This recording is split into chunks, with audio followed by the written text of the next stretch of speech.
तो आज doubt class है। जैम 2015 से 2022 तक के जो भी एग्जाम हुए थे उसके पेपर में जो भी डाउट है बताओ।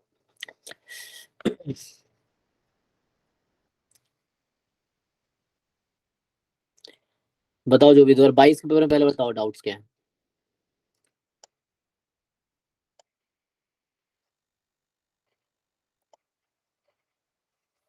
सर किसी का वीडियो ऑन है। किसी का वीडियो ऑन है, एक मिनट देखो। एक तो मेरा होगा और किसी और का भी है क्या? हाँ बंद हो गया। ओके ठीक है।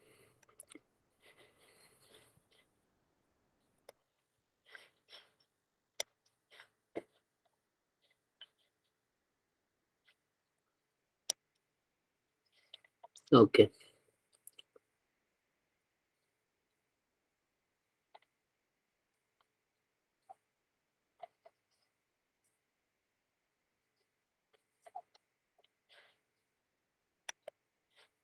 कोई डाउट है 2022 के पेपर में या उससे पहले 15 से 22 में कुछ डाउट है तो पूछो। सर 2022 में जो क्वेश्चन नंबर 9 है उस पे जाइएगा। जी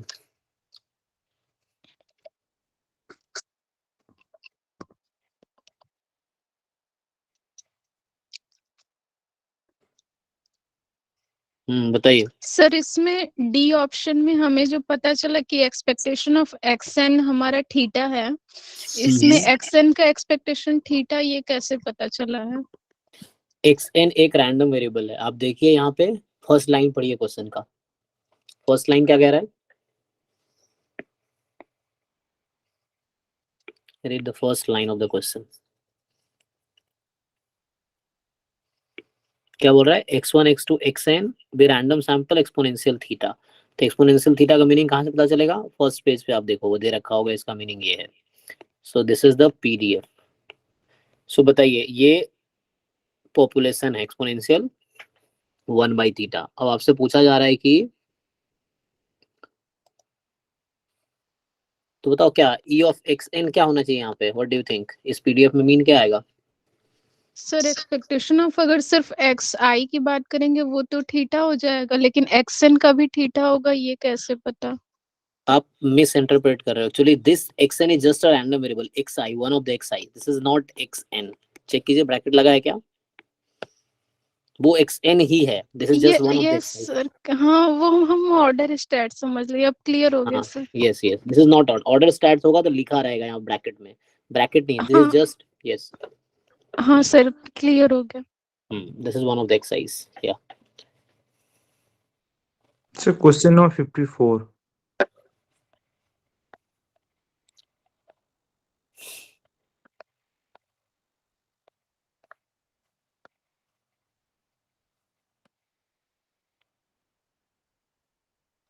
हम्म 54। सो 54 में क्या है कि 5 लोग रेस्टोरेंट में गए एक साथ। Each of them orders a dish that is different from the dishes ordered by the other members of the group. However, the waiter serves the dishes randomly. The probability that exactly one of them gets the dish he ordered equals. तो बताओ, किसी ने solve किया ये?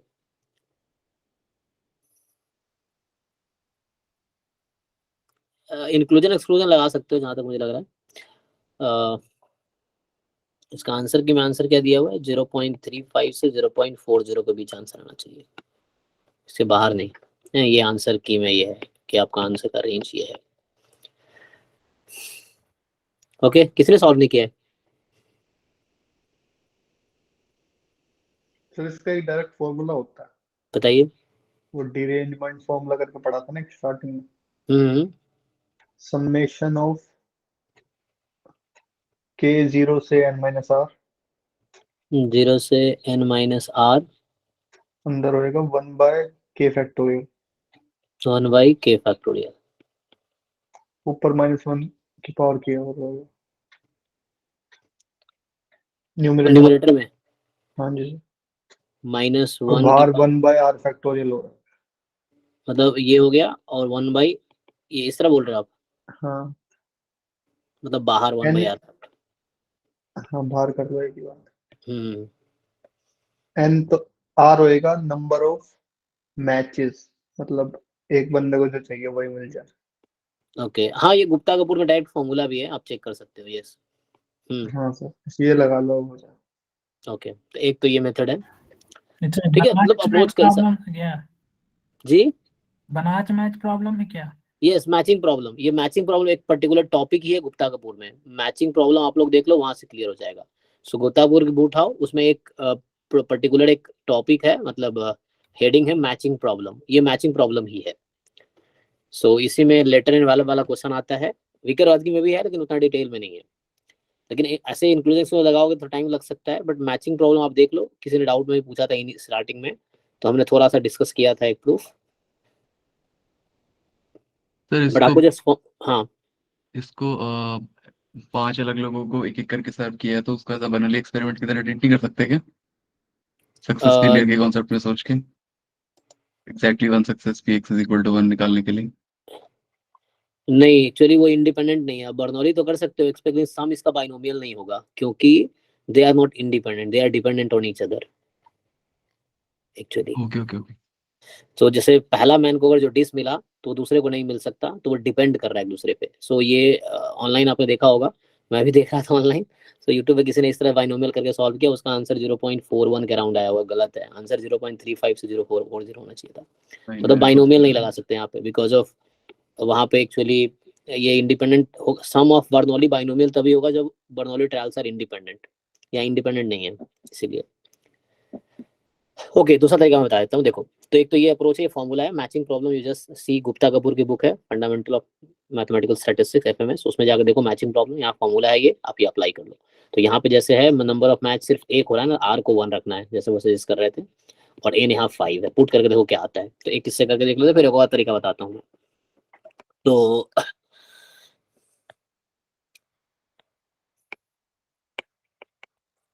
इसमें क्या है, R1 है, N5 है, जैसे वो फॉर्मूला बताया, मैचिंग प्रॉब्लम देखो है ना। सो k from 0 to n minus r minus 1 की power k upon k factorial. ये विकरवाद की में भी एग्जांपल है एक, वहाँ पे वो इस तरह से लेटर इन्वॉल्व के केस में बता रहा है, उसका आंसर मुझे याद है कुछ 1/1 factorial minus 1/2 factorial plus 1/3 factorial, इस तरह से आया था कुछ। आप वहाँ चेक करो, n फैक्टोरियल टाइम कुछ ऐसा ये है, 1 डिवाइड मतलब इस तरह कुछ आंसर आया हुआ है। विकरवाद की में सॉल्व एग्जांपल है जहाँ पे कॉम्बिनेटोरियल प्रॉब्लम्स है, फर्स्ट चैप्टर में आई थिंक। सो तो पीएलसी वाले से कैसे करेंगे?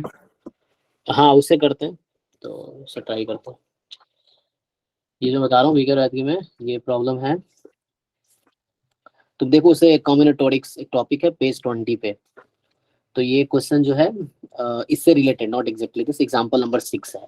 सो for this type of question you can refer to example 6 book विकरवाद की, page number 20, you can see this. ठीक है, वहाँ इस तरह कुछ कॉन्सेप्ट है।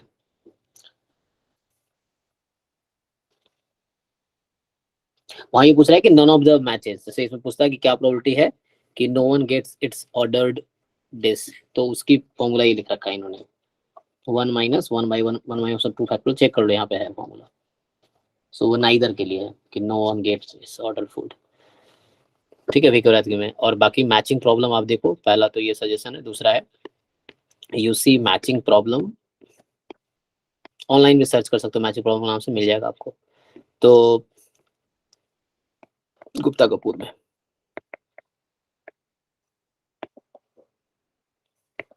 ठीक है, ये बुक में देख लो। ओके, तो अभी इससे एक बार करके देख लेते हैं। तो r को 1 रखो आप, n को 5 रखो। सो ये 1/1 factorial summation k from 0 to 5 minus 1 4 तक माइनस 1 की power k upon k factorial. तो यहाँ से आप सॉल्व करोगे, so you will get what, minus 1 की पावर 0/0 फैक्टोरियल, मतलब टर्म प्लस माइनस चलते रहेंगे, ठीक है ना। तो जस्ट लिख लो 1/0 minus 1/1 factorial plus 1/2 factorial minus 1/3 factorial plus 1/4 factorial, check करो। ठीक है, सो आप इसको सिंप्लीफाई करके देखो क्या आता है। ये तो 1 1 कैंसिल हो गया, सो 1/2 माइनस 1/6 प्लस 1/4 12 24 दिस, चेक कर लो एक बार ये क्या है, 24। सो यहाँ होगा 12 0.37 ओके प्लस 1 तो आ गया 12 13 में 4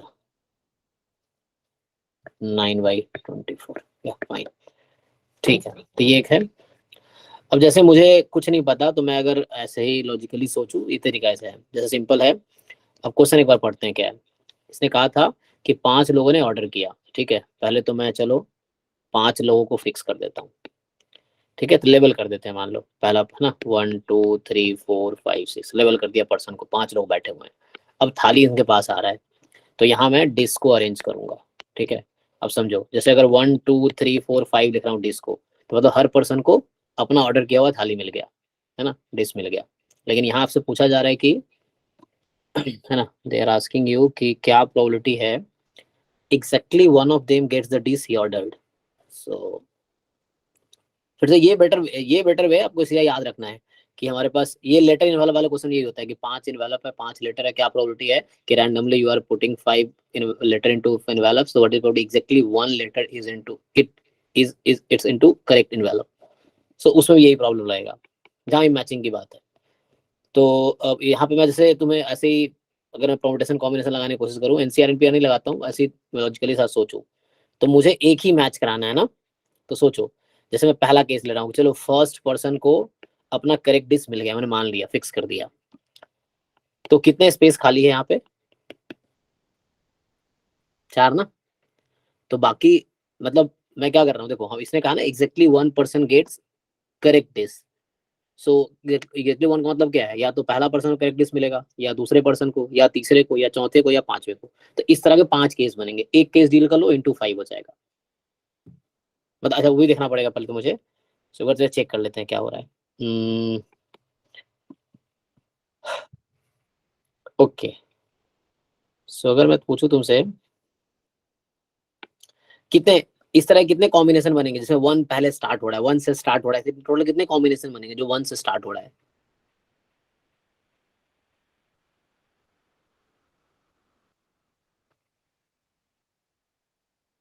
बताओ भाई। 4 फैक्टोरियल 24। 24 टोटल ना। ये आपके 24 टोटल बनेंगे। सो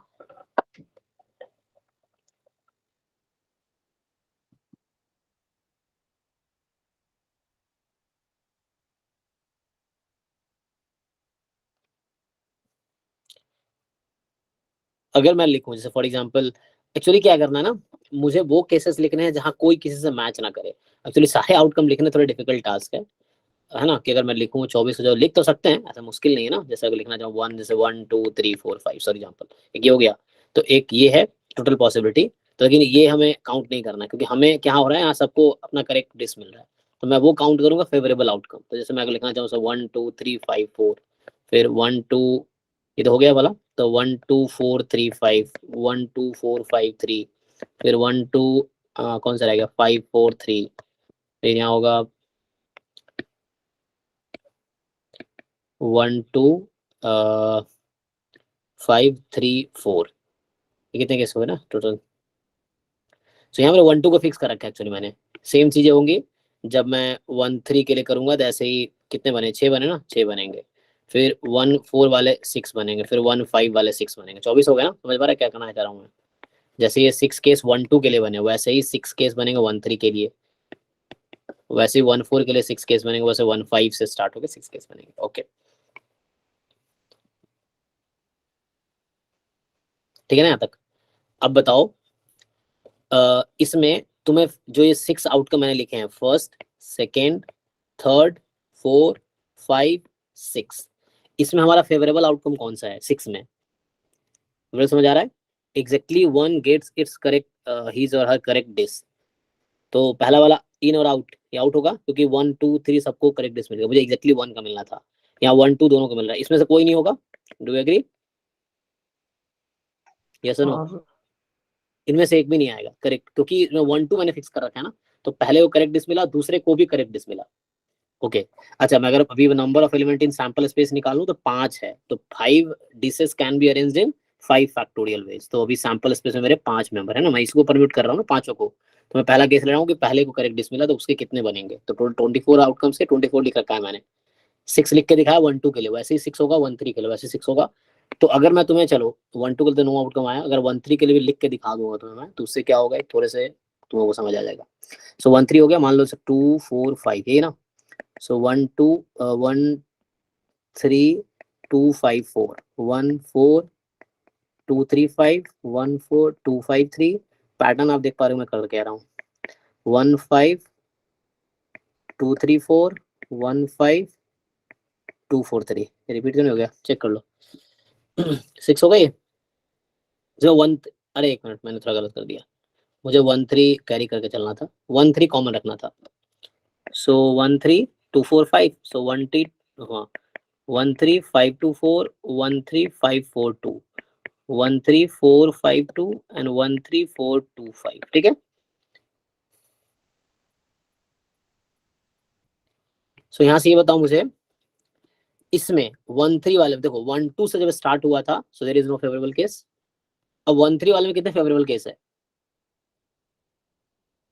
तो चेक करो ये 1 2 3 4 5 4 वाला को करेक्ट डिस मिल रहा है और 1 वाले को भी करेक्ट डिस मिल रहा है आउट 1 2 3 4 5 ये इन है इसमें देखो सिर्फ 1 को करेक्ट डिस मिल रहा है यस नो चेक कर लो ये करेक्ट आउटकम इसका मतलब क्या देखो ये यहाँ पर्सन बैठा हुआ है अब मैं ये जो अरेंज कर रहा हूँ ये डिस को अरेंज कर रहा हूँ कि पहले को पहला डिस मिला दूसरे पर्सन को तीसरा डिस मिला तीसरे पर्सन को दूसरा डिस मिला चौथे पर्सन को पांचवा डिस मिला और पांचवें पर्सन को चौथा डिस मिला सो this is the correct favourable outcome फिर देखो 1 2 3 4 5 1 2 3 4 5 कोई मैच नहीं कर रहा दिस इज करेक्ट आउटकम 1 2 3 4 5 ये आउट हो गया क्योंकि 4 मैच कर रहा है मतलब मुझे एग्जैक्टली एक ही पर्सन को डिस करेक्ट ऑर्डर करना है तो मुझे निकालनी है 1 2 3 4 5 this is in 1 2 3 4 5 out so what are you getting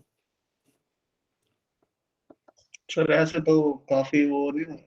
हाँ टाइम टेकिंग हो जाएगा ना मतलब अगर कुछ नहीं हो रहा मतलब अगर टाइम है तो इतना करो एक वो otherwise this is fine way है ना this is correct way matching problem का फॉर्मूला याद रखो कि how many number of matching are there and how many outcomes I mean elements are there so उससे ठीक है बट अगर बता रहा हूँ एक्सपेरिमेंट करके करना चाहो तो इससे हो जाएगा सो चूंकि मैं डिफरेंट वे ट्राई कर रहा था this is one of the way sir ये तो एकदम मतलब इसमें क्या होगा इसमें बिल्कुल कितने आउट मिले 3 मिले सीधा सीधा पे मतलब काफी लंबा वाला।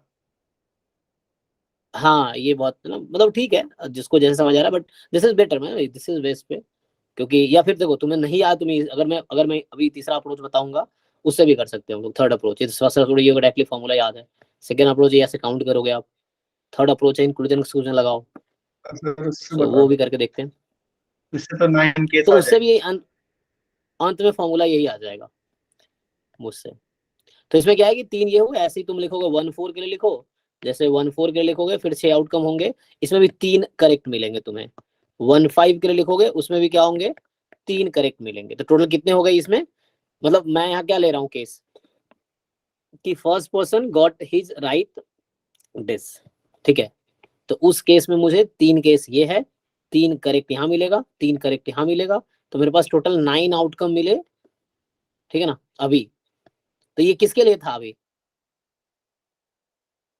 ये 1 को करेक्ट मिल रहा है फिर दूसरा केस ऐसे ही होगा तीसरा केस ऐसे ही होगा तो 9 कितनी बार आएगा 5 बार आएगा एक्चुअली 9/5 फैक्टोरियल ये टोटल सैंपल इसमें से 5 फैक्टोरियल है 1 को करेक्ट डिस मिला फिर ऐसे ही 5 केस होंगे जब दूसरे पर्सन को करेक्ट डिस मिला 9/5 फैक्टोरियल 9/5 फैक्टोरियल 9/5 मतलब 5 बार इसी को ऐड कर लो ना कहने का मतलब ये है तो यहाँ क्या होगा 5 × 9/5 ये 9 है कि 9 मुझे ये केसेस मिल रहे हैं जब first person got the correct dish तो उसमें 9 करेक्ट आउटकम में टोटल आउटकम लिस्ट कर दिया एक्चुअली जो 24 आउटकम है टोटल 120 है मैंने पहला फिक्स कर दिया तो 24 उसमें उसके साथ हुए फिर यहाँ 2 फिक्स करूंगा यहाँ पे मैं अगर 2 को करेक्ट डिस अगर मैं देता हूँ तो उसके लिए फिर 24 आउटकम आएंगे 3 फिक्स करूंगा तो उसके लिए 24 आउटकम आएंगे 4 फिक्स करूंगा 24 आउटकम आएंगे 5 फिक्स करूंगा 24 आइटम मतलब लाइक टोटल है तो मैंने एक केस का किया उसी को 5 टाइम कर रहा हूँ तो 9/5 फैक्टोरियल दिस 5 तो ये 9/24 आ गया एक तो ये तरीका है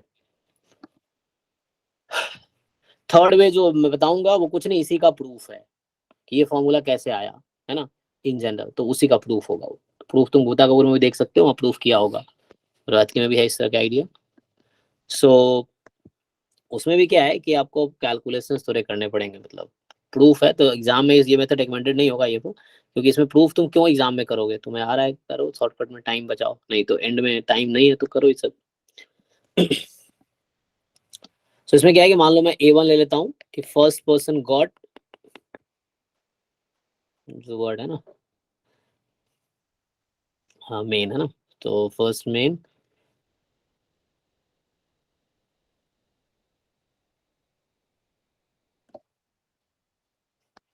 first person get this he ordered, he और सी ऑर्डर, ठीक है ना, ही है ऐसे यहाँ पे ऑर्डर्ड। फिर A2 का मतलब वही सेकेंड पर्सन सेम चल रहा है, A3 का मतलब है फोर्थ और third, sorry third person, A4 का मतलब है फोर्थ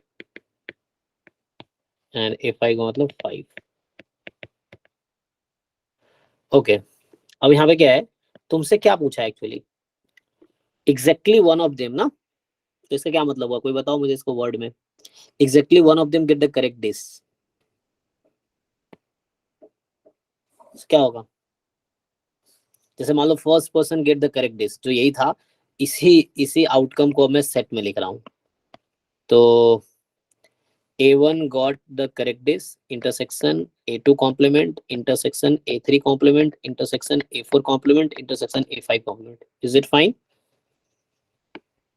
चेक कर लो, मतलब पहले पर्सन को करेक्ट डिश मिला, बाकी को नहीं मिला, कॉम्प्लीमेंट है, तो second person didn't get right, third person didn't get right, fourth didn't get right and fifth didn't get right.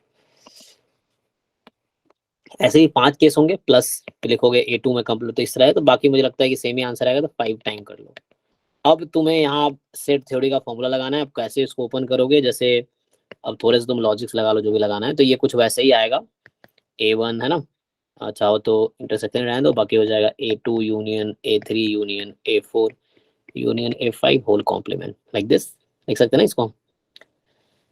अब लगाओ कोई फॉर्मूला, तो मतलब मैं प्रूफ जाना चाहूंगा, पर प्रूफ तुम देखोगे अगर इसका कैसे ही आया है बुक में, सो इसका भी लॉजिक कहीं ना कहीं ऐसे ही हो रहा है, सेम वे में जो मैं कर रहा हूँ अभी, तो ये प्रूफ है उसका कि यहाँ पे तुम्हें एग्जैक्टली 1 मैच कराने, 2 मैच कराने में 2 पे कॉम्प्लीमेंट हटा देंगे, 3 मैच कराने 3 पे कॉम्प्लीमेंट हटा देंगे, बाकी 2 पे लगाएंगे, लाइक दिस।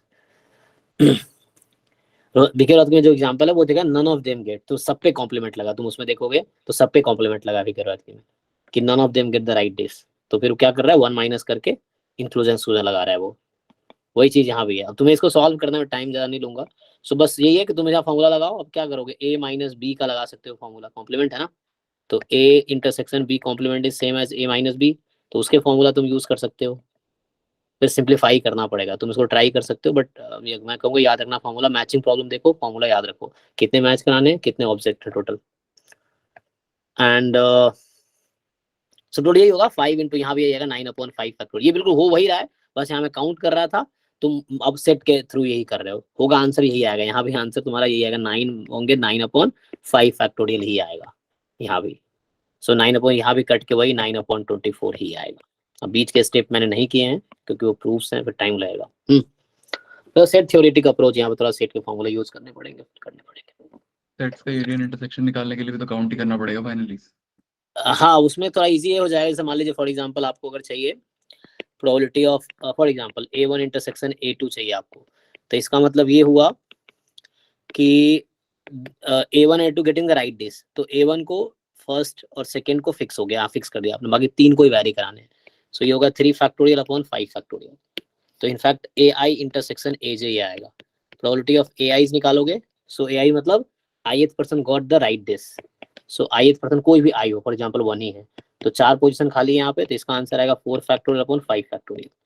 आपको चाहिए AI intersection AJ intersection AK, so 3 person got the right dish, तो बाकी 2 को तुम परम्यूट करा सकते हो, 3 फिक्स हो गया 3 वाला, बाकी 2 फैक्टोरियल अपॉन 5 फैक्टोरियल, इस तरह से ही, तो ये यूज होगा, इसकी जरूरत पड़ेगी। A1 A2 A3 A4 for example 4 है, तो यहाँ 4 फिक्स कर दिया आपने, तो एक ही चॉइस बचता है दिस, और 5 होगा तो नो चॉइस, तो ये यूज होगा। देखो 0 फैक्टोरियल मतलब वही बात है, 1 अपॉन लिख दो, बात 0 फैक्टोरियल जस्ट 1, तो 1 upon 5 factorial, this is the case, तो ये यूज करोगे यहाँ पे, तुम्हें ये यूज होगा इसमें, जब खोलोगे सेट थ्योरी फॉर्मूला तो उसमें ये यूज करो, सिंगल है यूज करो, सेट डबल के लिए, ट्रिपल के लिए, 4 के लिए, 5 के लिए, तो उससे आ जाएगा। ठीक है, तो कैलकुलेशन जो भी मेथड करो, बट आंसर ये है ना, एट द एंड ये आएगा। और ये 0.37 आई थिंक अप्रॉक्स आता है, दैट इज फाइन। ओके नेक्स्ट बताओ। सर सो आपको इसी अपोजिट जी सर क्वेश्चन नंबर 28 28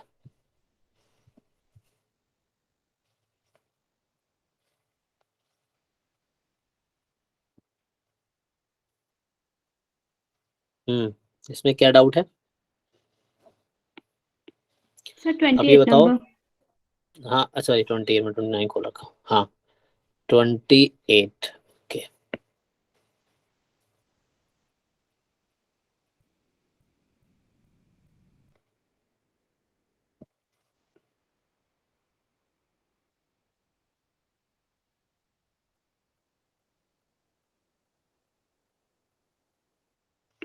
चलो तो क्या बोल रहा है कि 16 xi's हैं नॉर्मल 4 म्यू 1 के, 8 हैं नॉर्मल म्यू 1 के। ठीक है तो 28 में क्या है कि x1 x2 x16 है, they are IID normal 4 mu comma 1 and y1 से लेके y8 तक हैं, they are IID normal mu 1। अब आपको x बार y बार दे रखा है, देखो हमें पता है 8x bar plus y bar, so let's name it w 8x bar plus y बार। ठीक है तो चलो इसका डिस्ट्रीब्यूशन निकाल लेते हैं। सो ये नॉर्मल तो होगा, अब बताओ इसका कितना आएगा मीन, चेक करो। सो what is mean of w and what is variance of w? 33 दोनों sir. Sample independent. 33 mu yes, variance 65 65. 65 सो 65 ओके। तो यहाँ से क्या होगा, अब आपके पास एक यहाँ से आप पाइवोट बना सकते हो ना। पाइवोट क्या होता है कि जिसके हेल्प से आप वो करोगे, सो 8x बार प्लस y बार माइनस इसका मीन 33 में अपॉन इसका स्टैंडर्ड डेविएशन रूट अंडर 65, इसको क्यू बोल देता हूँ, पाइवोट है। सो इसका क्या डिस्ट्रीब्यूशन है, ठीक है हाँ ना बोलो भाई, ठीक है ना, ये normal 0 yes 1। Sir yes sir. अब नॉर्मल 0 1 तुमने कन्वर्ट कर लिया तो स्टैंडर्ड नॉर्मल का ये पीडीएफ का ग्राफ है 0। So you want to sir x bar में एन भी तो आता है ना वेरिएंस में नीचे। जी, तो n यहाँ 16 है और यहाँ 8 है, यस। जब आप इसको सॉल्व कर रहे होंगे तो ये ऐसा होगा 65 by 60 n याद होगा। अच्छी sir 64 by 16 into 1 plus 1 by 8। 64 sorry 64 यहाँ पे मतलब अलग आ रहा है, आप ये कह रहे हो 65 से अलग आ रहा है। Yes sir. अच्छा चलो ट्राई करते हैं, देखो तो यहाँ अप्लाई करते 1 हैं by पहले। 60 सो 64 into variance of x bar plus variance of y bar, okay. So 64 time variance of x bar, so sigma 1 square upon n। तो सिग्मा 1 स्क्वायर क्या है, इसमें सैंपल का वेरिएंस कितना है 1 1 अपॉन 16, यही ना। 33 by 8 आ रहा है मेरे। चेक करते हैं, अच्छा ठीक है। तो यहाँ से आपका हो जाएगा variance of y bar sigma 2 square, वो भी 1 है, एंड अपॉन सैंपल साइज यहाँ 8 है। सो फाइनली आ गया 16 4 प्लस 1 बाई 8, हाँ 33 बाई 8। ठीक है तो ये गलत है, अच्छा बता दिया, कोई बात नहीं, गलतियाँ होती है बट सी कहाँ गलती हो रही है उसको रिपीट मत करो। सो मीन जस्ट इजी था, मीन में क्या था जस्ट कि तुम 8 टाइम EX बार प्लस EY बार और 8 टाइम EX बार इसका 4 म्यू था और EY बार जस्ट म्यू था, तो ये 33 म्यू होगा। ठीक है तो ये 33/8, तो यहाँ मुझे चेंज करना पड़ेगा अब, so I need to change it, है ना। इसलिए वेरीफाई कर लिया करो बाकी लोग, यानी कि जस्ट मान लो कि जो बता रहा है सही बता रहा है, गलतियाँ होती है ना तो उसको चेक करो। सो ये हमारे पास नॉर्मल 0 1 है। अब यहाँ जैसे आपको कितने परसेंट चाहिए, sir 1 minus alpha percent confidence, यहाँ अल्फा बाई 2 है, यहाँ अल्फा बाई 2 है। सो यहाँ क्या 90% की बात कर रहा है ना ये तो। तो ऑप्शन तीनों ऑप्शन पहले चारों ऑप्शन में 90% की बात कर रहा है, तो एक्चुअली 90% की बात कर रहा है, इसका मतलब ये है कि 1 माइनस अल्फा इज 90% 0.90, तो alpha is 0.10, so alpha by 2 is 0.05। ठीक तो यहाँ से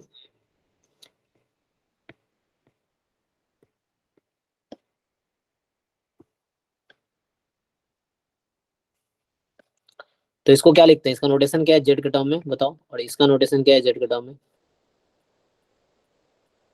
Z alpha by two 1 minus alpha by two, ठीक है। Yes sir. तो यहाँ से आया probability q more than Z 1 minus alpha by two to Z alpha by two. Directly तुम फॉर्मूला भी तो लगा सकते थे वो वाला, जो तुम्हें ऑलरेडी पता है क्या होता है। यस सर ये शायद उल्टा तो नहीं होगा। X bar plus minus Z alpha by 2 sigma by root N. हाँ उससे भी तो लगा ही सकते थे ना। एक देख करो, नहीं यहाँ जो लिखते हैं हम ये राइट साइड वाला लिखते हैं प्रोबेबिलिटी, यहाँ जो लिखते हैं इसके आगे की प्रोबेबिलिटी लिखते हैं, चेक कर लीजिए एक बारी। Okay sir. तो हाँ मतलब ये डिराइव कर रहा हूँ एक्चुअली मैं, अब डायरेक्टली फॉर्मूला भी यूज करते हैं, आपके पास फॉर्मूला है ना वो एक्स बार, यहाँ माइनस पहले होता है बाद में plus sigma by root N Z alpha by two, से भी कर सकते हैं ना। तो अच्छा यहाँ पे उसको बेटर है इसको 1 माइनस लिखा हूँ, उसको माइनस लिख लो क्योंकि सिमेट्रिक है ना जीरो के अबाउट, तो जस्ट नेगेटिव होगा, choose right in minus Z alpha by to, यही ना। सो ये कर लो, हाँ this is just minus Z alpha by to क्योंकि जीरो के अबाउट सिमेट्रिक है, सो ऐसा हो जाएगा। And this is just 1 minus alpha, जो कि 90% एक्चुअली। तो यहाँ से फाइनली क्या आ गया, सिंप्लीफाई कर लो इसको तो वही कन्वर्ट होकर वहां से आ जाएगा। तुम जो है ना ये फॉर्मूला जस्ट ये लिख लो, ये जो था इस यही पे यही डिराइव कर रहा हूँ जस्ट मैं, एक्स बार की जगह तुम्हारा डब्ल्यू है। सो क्या आ जाएगा देख लो, अब इतना कर ही देता हूँ। डायरेक्टली तुम ये फॉर्मूला लगा सकते हो, ये तुम जानते हो ऑलरेडी, उसको अप्लाई कर सकते हो इस डब्ल्यू के लिए, इसके लिए।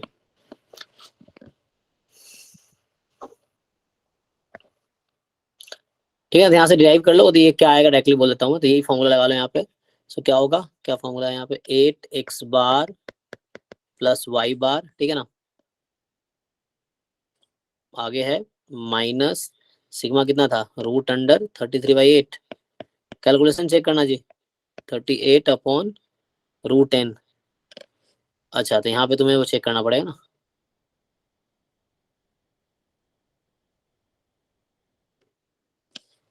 सो व्हाट इज एन हेयर, तो इनकी जरूरत नहीं पड़ी, यहाँ से डिराइव कर लो, छोड़ो सब प्रॉब्लम होगा, यहाँ से डिराइव भी कर लो क्योंकि कैसे प्रॉब्लम हो रहा है। सो यहाँ से क्या है minus Z alpha by to, तुम अल्फा बाई टू रख सकते हो, ठीक है ना, अल्फा बाई टू 0.05, और ये वैल्यू तुम्हें फर्स्ट पेज पे दे रखा होगा इन्होंने कि ये क्या है उस पे। So just you derive here 8x bar plus Y bar minus 33 mu upon root 33/8। तुम इसका कैलकुलेशन करो थोड़ा सा, z alpha by two this quantity, इसकी प्रोबेबिलिटी जो है this is equal to 1 minus alpha. So ये इंटरवल को सिंप्लीफाई करो, इसको सिंप्लीफाई करके you bring it into form of mu. तो अगर तुम क्रॉस मल्टीप्लाई कर रहे हो, सो यू सी हियर, ठीक है ना, क्रॉस मल्टीप्लाई करके म्यू के टर्म में लाओ, इसको म्यू के टर्म में लाओ, है ना, इस तरह से कुछ ऑप्शन में भी तो है ऑलरेडी।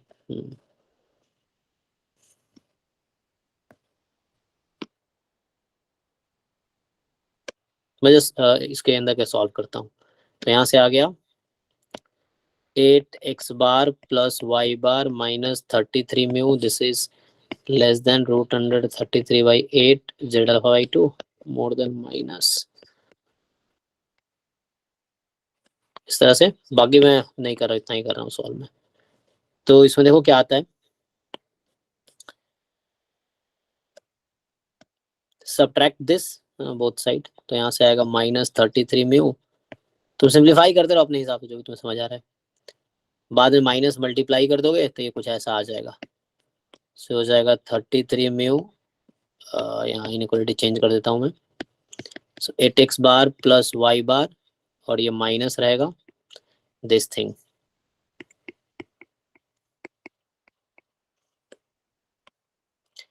सो सिंप्लीफाई करके बताओ कितना है डायरेक्टली, मैं नहीं कर रहा, डायरेक्टली बताओ क्या है, ये कुछ आएगा 8x bar plus Y bar,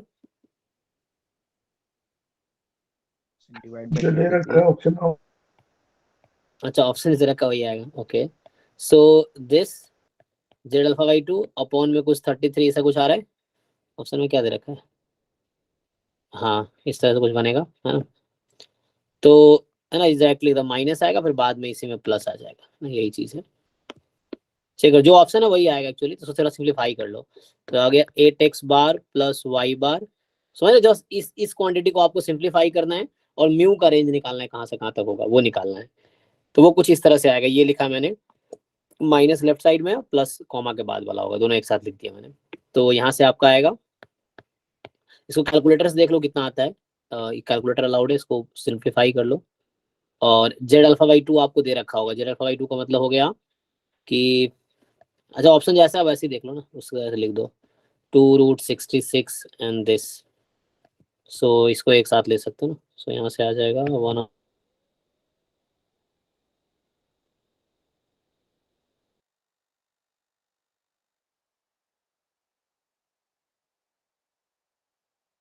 0.05 I think, 05, हाँ 0.05।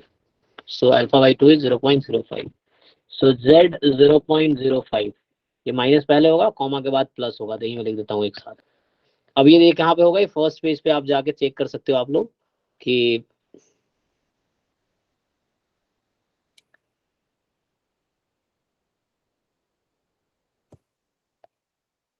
इस तरह कुछ दिया होगा, देखो तो यहाँ में कर रखा है ना, हाँ ये हालांकि जेड के टर्म में नहीं दिया है, लेकिन दिस इज दिस क्वांटिटी। सो यहाँ इन्होंने दे रखा है तुम्हें कि 5 ऑफ दिस इज 0.95, तो इसको मैंने ओपन किया, इसका मतलब क्या है, ये है, तुम वहां भी 5 में कन्वर्ट कर सकते थे, मैंने किया है ना। सो यहाँ से जो probability Z more than Z alpha by 2 is alpha by 2, actually ये होता है, और probability Z less than Z alpha by 2 is 1 minus alpha by 2, ये चीज है। तो ये हो गया 5 of Z alpha by 2 is 1 minus alpha by 2, ये फॉर्मूला हो गया। तुम्हें ये जेड अल्फा बाई 2 चाहिए था, तो ठीक है ना, और अल्फा तुम्हारा कितना है, ये देख लो, ये टोटल एक्चुअली 95% आएगा, ठीक है ना। तो ये 95% किसके लिए है, so this is the number 1 point. So Z alpha by 2 here is 1.645, मतलब जेड 0.05 इज 1.645। इसमें कुछ समझ नहीं आता अगर पूछे दोबारा, ये मैंने फॉर्मूला लिख दिया इन जनरल कि जेड अल्फा बाई 2 का नोटेशन जो होता है, उस नोटेशन में जेड अल्फा बाई 2 का मतलब इसके आगे की प्रोबेबिलिटी अल्फा बाई 2 है, इसके आगे की प्रोबेबिलिटी अल्फा बाई 2 है, तो उसके पीछे की प्रोबेबिलिटी कितनी है, 1 माइनस अल्फा बाई 2, जो मैंने यहाँ लिखा है। तो उसी की वजह से अल्फा पुट कर लो तुम, योर 1 माइनस अल्फा इज 90%, तो alpha is 10%, you just put it. So 1.645 आ गया, कहने का मतलब ये है, यहाँ आ गया तुम्हारा 1.645, तो ये ऑप्शन आ गया, this is a 90% confidence interval for mu.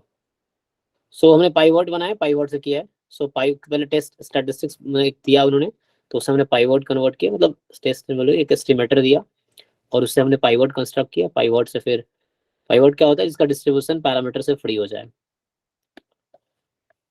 और उससे फिर ये जनरल मेथड है कोई भी कॉन्फिडेंस इंटरवल निकालने का, जनरली हम यूज करते हैं, उससे जो पैरामीटर ये आ गया, तो दिस इज आंसर।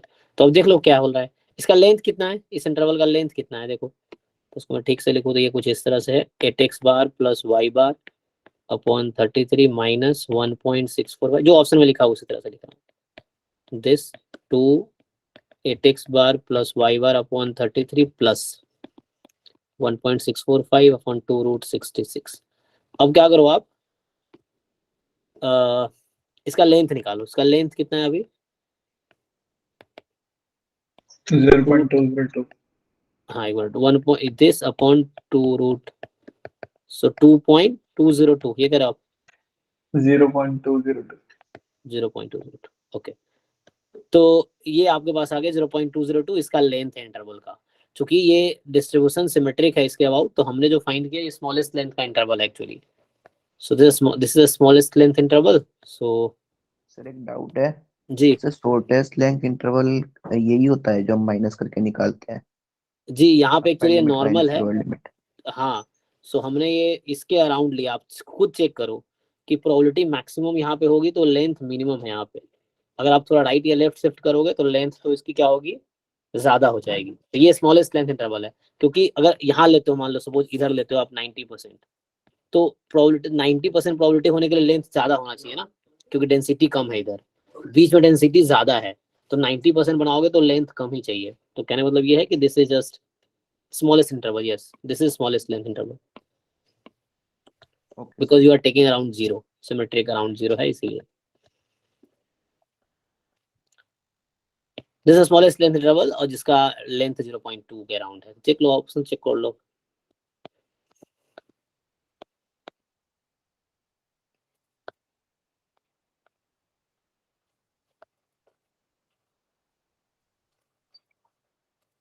ओके तो क्या बोला है, there exist 90% confidence level for mu of length 0.1।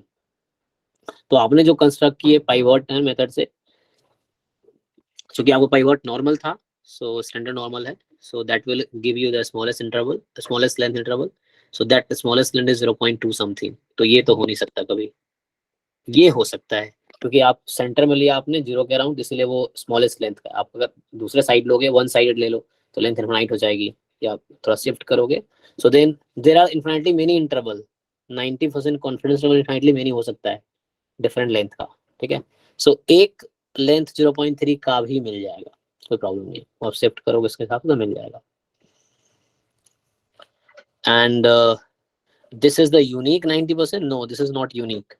कोई और भी ये वाले स्मॉलेस्ट लेंथ का, लेकिन there are many 90% confidence interval, this is not unique, this is one of the confidence intervals हमेशा यूनिक नहीं होता है।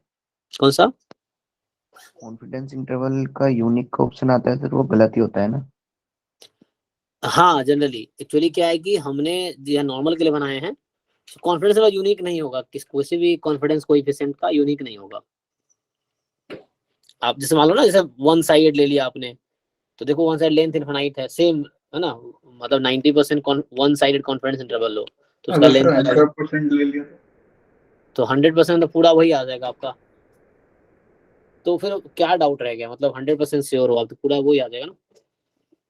प्रोबेबिलिटी 1 कब आएगी फिर? सर उस केस में तो पैरामीट्रिक स्पेस ही आ जाएगा पूरा। पूरा स्पेस ही आ जाएगा एक्चुअली, मतलब पूरा स्टैटिस्टिक वो कवर हो जाएगा आई थिंक। हाँ क्योंकि 100% तभी प्रोबेबिलिटी होगी ना, पूरा स्पेस ही कवर हो जाएगा, प्रोबेबिलिटी जो पैरामीटर्स। एक्चुअली सर ये शॉर्टेस्ट लेंथ पे बात होती है कि कितना कम से कम इंटरवल दिया जाए और ज्यादा प्रोबेबिलिटी हो, मैक्सिमम प्रोबेबिलिटी हो। हाँ हमारा इंटरेस्ट उसी में होता है एक्चुअली। हम जब पहले हम पॉइंट एस्टिमेशन कर रहे थे, एक्जेक्टली पॉइंट बताते थे कि एक्स बार म्यू का एस्टिमेटर है, बट एक्स बार नहीं भी हो सकता ना, हमने एस्टिमेट किया एक्स बार को, बट एक्जेक्टली जरूरी नहीं है। तो हम चाहते हैं जब कि एक रेंज दो हमें, ताकि जब हम पूरा कॉन्फिडेंट जब पूरा रह पैरामीटर स्पेस ही बता देंगे तो उसका कोई हम लोग यूज ही नहीं कर सकते, इन्फॉर्मेशन कोई फायदा नहीं स्टैट्स का फिर। हमें एस्टिमेट करना है कि पैरामीटर की वैल्यू क्या होगी। अब शुरू में जब पॉइंट एस्टिमेशन कर रहे हैं, just we are taking single point, और तो सिंगल पॉइंट में नॉट बी ट्रू आंसर, तो हमें फिर रेंज की जरूरत पड़ी। तो रेंज में हम चाहते हैं कि स्मॉलेस्ट लेंथ का इंटरवल हो जहां ज्यादा प्रोबेबिलिटी हो। Yes you are right.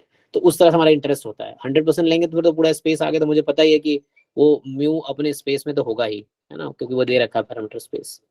तो हमें चाहिए थोड़ा 90% कॉन्फिडेंट हो, 95% कॉन्फिडेंट हो कि इस इंटरवल में होगा, ताकि उसको एस्टिमेट कर सके आगे। तो हमारा इंटरेस्ट होता है कि स्मॉलेस्ट लेंथ का हो, ज्यादा प्रोबेबिलिटी हो, मतलब we are more confident in less length, ऐसा हो।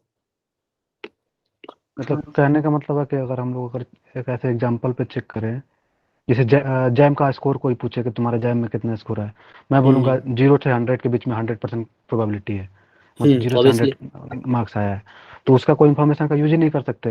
अगर मैं ये बोलूं कि हमारा मार्क्स आया 35, मतलब कि 35 से 37 के नेगेटिव में बीच भी में। तो आ सकते हैं, हम्म नेगेटिव में भी तो आ सकते हैं। नहीं नेगेटिव नहीं आएगा, मतलब जैम में आते हैं, लेकिन वो ऐसे यहाँ पे, लेकिन वैसे जनरली कहने का मतलब ये है। हाँ ठीक है, यू आर सेइंग कि मान नेगेटिव लो भी तो आ उसका माइनस, अगर मैक्सिमम -30 ले लो, मान लो -30 to 100 के बीच में होगा 100% प्रोबेबिलिटी। फिर हम कहेंगे कि नहीं, अगर मेरा प्रोबेबिलिटी, मतलब मेरा मार्क्स आया 37 से 40 के बीच में, लेकिन उसका मैक्सिमम प्रोबेबिलिटी मैं बता 90%, मतलब मेरा चांस है कि इतना से इतना के बीच आएगा, तो ये इन्फॉर्मेशन ज़्यादा रिलीवेंट है ना उसके अपेक्षा। हाँ वही, मतलब पॉइंट वही है, फिर कोई वो दिक्कत नहीं है, मतलब यूनिक जनरली नहीं होगा, लेकिन हमारा इंटरेस्ट होता है यूनिक स्मॉलेस्ट इंटरवल निकालने का। बट यहाँ पे कोई दिक्कत नहीं है, यहाँ पे किसी ऑप्शन में कोई दिक्कत नहीं है। लास्ट बोल रहा है कि म्यू ऑलवेज बिलोंग टू 90%, नहीं मतलब डेफिनेशन है ना कॉन्फिडेंस लेवल का, we are 90% confidence, so always क्यों बिलोंग करेगा, है ना, that may not belong. 10% chances that mu may not belong to that 90% confidence level, 10% chance वो भी है कि उसके आउटसाइड होगा, सो दैट इज रॉन्ग। ठीक है। से 26 क्या डाउट है इसमें? चलिए, n है, let the joint MGF be. तो देखो यहाँ पे क्या दिया है इन्होंने,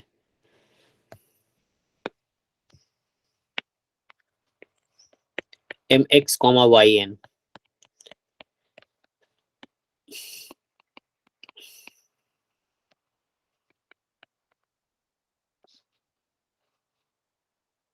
माइनस n बाई 2 है। अच्छा, 2t2 की पावर माइनस n बाई 2 है। तो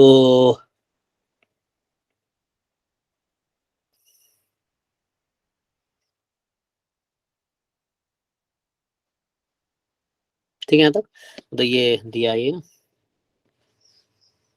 ओके, अब आपको बोल रहा है कि, तो पहली बात यहाँ से एक चीज क्लियर हो रहा है कि this is mx t1, this is myn t2, और ये result if and only if होता है कि x and yn are independent. ठीक है, तो एक तो ये पता चल गया कि इंडिपेंडेंट है। अब mx t1 को देख के तुम बताओ कि x का डिस्ट्रीब्यूशन क्या है। Mu T plus half sigma square T square, sir 0,1 normal. Half sigma square T square 0 1, and yn का डिस्ट्रीब्यूशन क्या है? Sir chi square n. n/2, 1/2। हाँ, काई स्क्वायर, गामा में आप बता रहे हो तो वही काई स्क्वायर n कन्वर्ट हो जाएगा ये। सो ये काई स्क्वायर n हो गया। अब आपको एक नया रैंडम वेरिएबल उसने दिया है tn। सो tn जो दे रखा है नया, root n x upon root yn, root n x upon root under yn। तो लाइक x तो है नॉर्मल 0 1, और यहाँ रूट अंडर yn है chi square n upon n। So what is the distribution of tn? TN मतलब tn ये tn ही है, with n इसलिए into आपने बता ही दिया। मतलब वो हिंट, एक्चुअली वो हिंट, क्वेश्चन भी हिंट दे रहा है तुम्हें। tn इसने नाम वो कुछ रख सकता था, z रख सकता था, w रख सकता था, लेकिन वो भी तुम्हें हिंट दे रहा है। ओके, सो सो ये tn डिग्री ऑफ फ्रीडम है, ठीक है ना। तो अब आपसे क्या पूछ रहा है यहाँ पे, so this has t distribution with n degree of freedom. अब आपसे पूछा जा रहा है कि which of the following statement is true। तो देख लो, minimum value of n for which variance of tn is finite. अब बताओ कि n, अभी तो जनरल डेफिनेशन बेस्ड क्वेश्चन है कि t distribution with n degree of freedom में वेरिएंस ऑफ tn कब फाइनाइट होता है जी? चेक करो, n पे क्या रेस्ट्रिक्शन है? Sir t when n distribution greater than 2। Odd नहीं होना चाहिए। वेरिएंस के लिए n greater than 2। Yes sir. Check करो एक बार डेफिनेशन। हाँ, ठीक है ना। सर सो n 2 से ज्यादा, मतलब मिनिमम 3 होना चाहिए ना। सो मिनिमम 3 होना चाहिए। सो यहाँ का मिनिमम 2 होना चाहिए, इसलिए गलत है ये। वेरिएंस इसका फाइनाइट हो t distribution with n degree of freedom में अगर n की वैल्यू 2 से ज्यादा हो, लाइक एटलीस्ट 3 होना चाहिए। ओके, अब बोल रहा है कि expectation of t10 cube is 10। तो like t distribution with 10 degree of freedom है, तो expectation of t distribution with 10 degree of freedom है, और इसका क्यूब पूछ रहा है। सर तो 0 हो बताओ, जाएगा ये तो। ठीक है ना। एक बार देख लो। सो ऑड मोमेंट्स t में 0 होता है, दिस इज, सो इसका मतलब ये हो गया कि बी ऑप्शन क्या होगा फिर, ये भी फॉल्स। अब कह रहा है variance of x plus y 4 7 है। अच्छा, so variance of x plus y 4, so independent है दोनों। तो variance of x plus variance of y 4 check कर लो, इंडिपेंडेंट है ना। हाँ, तो यहाँ से पता चल गया था इंडिपेंडेंट है। सो हम वेरिएंस को अलग कर सकते हैं। वेरिएंस ऑफ x था नॉर्मल 0 1, तो इसका तो 1 हो गया। बताओ y4 का क्या होगा? y4 क्या है? का 8 स्क्वायर 4, सर 8 8। होगा। ओके 8, तो 8 प्लस 1 9 हो गया। तो ये आपसे कह रहा है कि 7 है, तो ये गलत कह रहा है मतलब। सो ये भी गलत कह रहा है, तो इसका मतलब यही सही होगा। चेक कर लेते हैं इसको। तो ये कह रहा है कि डी वाला कि limit n tends to infinity probability mod tn minus 0, 0 है नहीं, मैं लिख रहा हूँ ताकि तुम समझ आए, tn माइनस 0 मोर देन 3।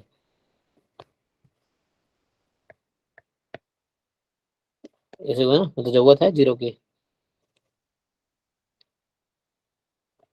जरूरत नहीं है ऐसे तो कोई बात। तो इसको क्या करना है, उसमें कन्वर्ट कर लो, उसमें tn मोर देन 3 ये इक्वल होगा, चलो इसको मैं सिंप्लीफाई करता हूँ, चेक करते हैं वो आता है क्या। जो लाना है मुझे, तो ये लाना है 1 माइनस √2/√π 0 से 3 e की पावर 1/2 t स्क्वायर्ड, मतलब ये स्टैंडर्ड नॉर्मल का मुझे CDF दिख रहा है 3 पे। ओके तो ठीक है ना, इसमें लिख दो 1 minus limit n tends to infinity, क्या हो जाएगी प्रोबेबिलिटी, यहाँ मोर देन है तो mod Tn less than 3 equal to लगा लो, कोई दिक्कत नहीं है, 1 minus limit n tends to infinity probability Tn की value less than equal to 3 more than equal to -3। So ये कुछ ऐसा आ गया 1 माइनस, अब limit n tends to infinity probability Tn minus 0 और अपॉन इसका क्या होता है वेरिएंस, 2n। ये T distribution with n degree of sir freedom. ये डायरेक्ट बोल सकते हैं कि Tn जो है ना n बढ़ते ही z की तरफ हो जाएगा। हाँ यस, एक भी करने की जरूरत नहीं है, यस। सो लाइक ये है कि लाइक जो n Tn है that will be when n becomes large, तुम अगर ग्राफ भी देखो तो उसी तरह से ही है कि इट अप्रोचेस टू या इट बिकम्स Zn, ठीक है, z मतलब आप ये कहना चाह रहे हो, yes this is a result actually जो ये बोल रहे हैं कि जो T distribution with n degree of freedom है that behaves like normal when n is very large, so normal ही पे कन्वर्ट्स कर जाता है इन डिस्ट्रीब्यूशन यू से। सो लाइक सो यहाँ पे क्या होगा, n हटा दो अब, क्योंकि तुमने वो कर दिया, n लगा दिया limit when n tends to infinity, इसीलिए Tn will be normal when n tends to infinity.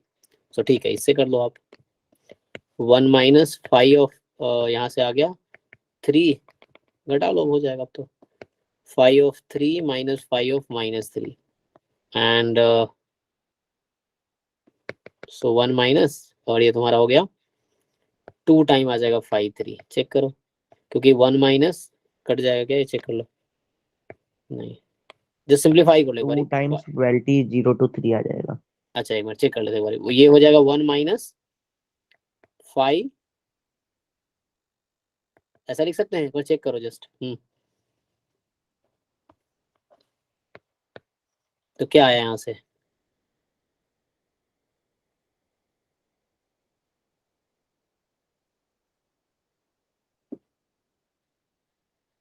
ठीक कर रहे हैं, यू सी दिस, यहाँ से क्या आया,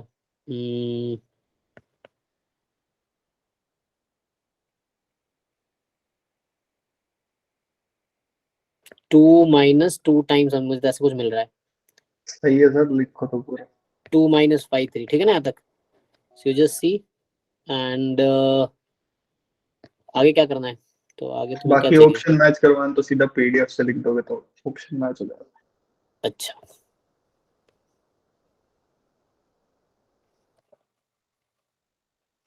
ओके, तो यहाँ पे इन्होंने 0 से 3 लिया, वो आगे के फिर 1 उसने वहां मैच कर दिया, ठीक है, वो तुम इसको ओपन करना पड़ेगा, हाँ मतलब ऐसे तो ऑप्शन तुम्हारा आ ही चुका है ना, बस हम वेरीफाई कर प्रूफ कर रहे हैं कि वहां तक आ रहा है क्या, बाकी तो आ ही चुका है ना, हम तो पहले 3 ऑप्शन गलत दिखा दिया, तो डी तो सही है ही, जस्ट अब तुम्हें ओपन करना पड़ेगा इसको। सो यहाँ से क्या होगा कि जस्ट लाइक जैसे 2 माइनस 2 टाइम, अब तुम अगर इसको 5 का डेफिनेशन लिखो सर तो क्या ऊपर होगा, वाले से कर लो, उससे थोड़ा आसान है, यहाँ तक मत लाओ, जो ब्लैक तक अच्छा लिखा हुआ है ना वहां से उससे कर लो। अच्छा okay, so what you are saying, इससे मतलब आ तो यहाँ से भी जाएगा, थोड़े और लेंदी हो गया, ओके ठीक है, तो इससे कर लो कोई दिक्कत नहीं। सो यहाँ से तुम्हारे पास ये हो गया, मतलब 1 माइनस, तुम अब यहाँ कर रहे हो -3 से 3 कर लो और z का PDF लिख दो, ये कह रहे हो आप, सो 1/√2 पाई एंड सिग्मा 1 है e की पावर -12 t स्क्वायर dt, ठीक है यहीं से कर लो। हाँ। अब ये क्या है, ये इवन फंक्शन है, तो इवन फंक्शन है 2 टाइम,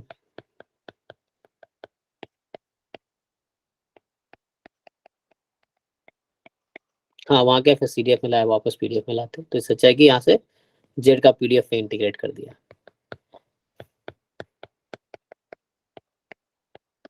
ठीक है, तो यही है ना, बस हम वेरीफाई कर रहे थे कि वहां तक कर पा रहे हो, अदरवाइज एग्जाम में ये करने की कोई जरूरत नहीं थी डी ऑप्शन, क्योंकि आपने पहले 3 ऑप्शन गलत दिखा दिए, तो वहां करने की कोई जरूरत नहीं, जस्ट मैं प्रूफ कर रहा था अभी, तो ये आ रहा है क्या, जस्ट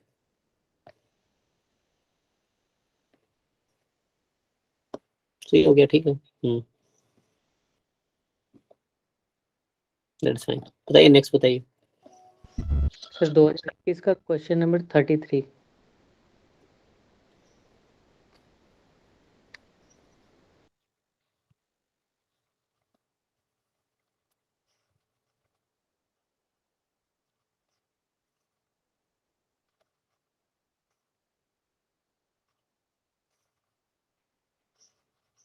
क्या डाउट है इसमें? इसका सी ऑप्शन बता दीजिए। C option, okay. कह रहा है कि x1 x2 xn random sample from normal theta 1, consider the problem of testing h0 less than equal to 0 है, h1 more than equal to 0 है, more than 0 है, beta theta denote the power function of the likelihood ratio test size alpha. So the critical region of the likelihood ratio test of size alpha is this one.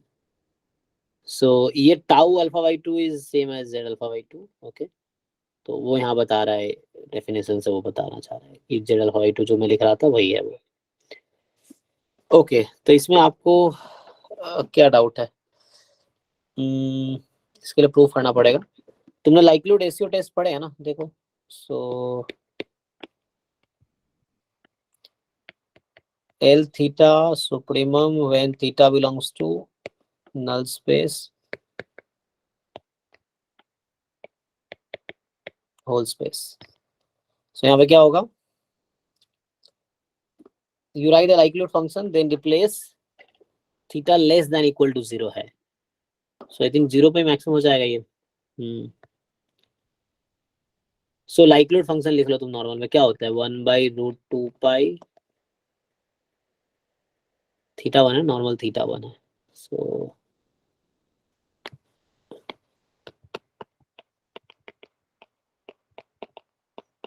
Whole square. अब मैं अगर तुमसे पूछूं कि ये function जो है theta के रिस्पेक्ट में क्या है, इंक्रीजिंग है या डिक्रीजिंग है, कैन यू चेक? स्पेशली जब थीटा तुम्हारा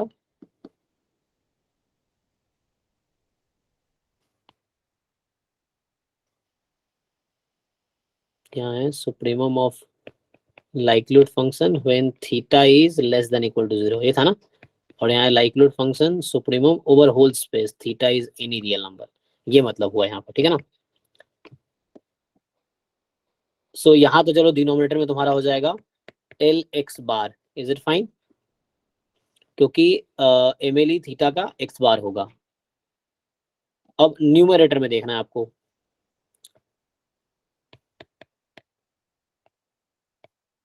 अब सोचो अगर ऐसा हुआ कि एक्स बार लेस देन 0 है तो क्या होगा? सर तब 1 हो जाएगा। 1 हो जाएगा। जब x bar more than equal to 0 या मोर देन 0 है तब क्या होगा? सर तो ऊपर में एमएलई आ जाएगा 0। ओके। तो लाइक्लीहुड एट 0 कितना होता है, वो रख दो वहां पे 0। So you are saying L0 upon L x bar, fine. Yes sir. हाँ, तो इसमें डाउट कहाँ है? जैसे अब यहाँ पे अब इसको लेके चलो, क्योंकि ये तो कांस्टेंट है ना, ये कोई इन्फॉर्मेशन नहीं देगा। सो आप इसको लेके चलो, कंटिन्यू करो। सो इसमें लास्ट में आ रहा है समेशन एक्स आई ग्रेटर देन सी, मतलब जो क्रिटिकल रीजन है। ओके। इसके बाद नहीं समझ में आ रहा है कैसे करें। क्यों समझ नहीं आ रहा? इसको n से डिवाइड कर दो आप, तो कितना हो गया? ये एक्स बार हो गया मोर देन, इसको नया नाम दे दे C1, ठीक है, यही तो है यहाँ पे। लेकिन प्रॉब्लम कहाँ है? प्रॉब्लम ये देखो, अब मैं तुमसे पूछ रहा हूँ, अगर मैं निकालूं प्रोबेबिलिटी ऑफ एक्स बार, मतलब उसको तुम्हें ये क्या √n एक्स्ट्रा लिखा है इसने, सो मतलब वो कर रहा होगा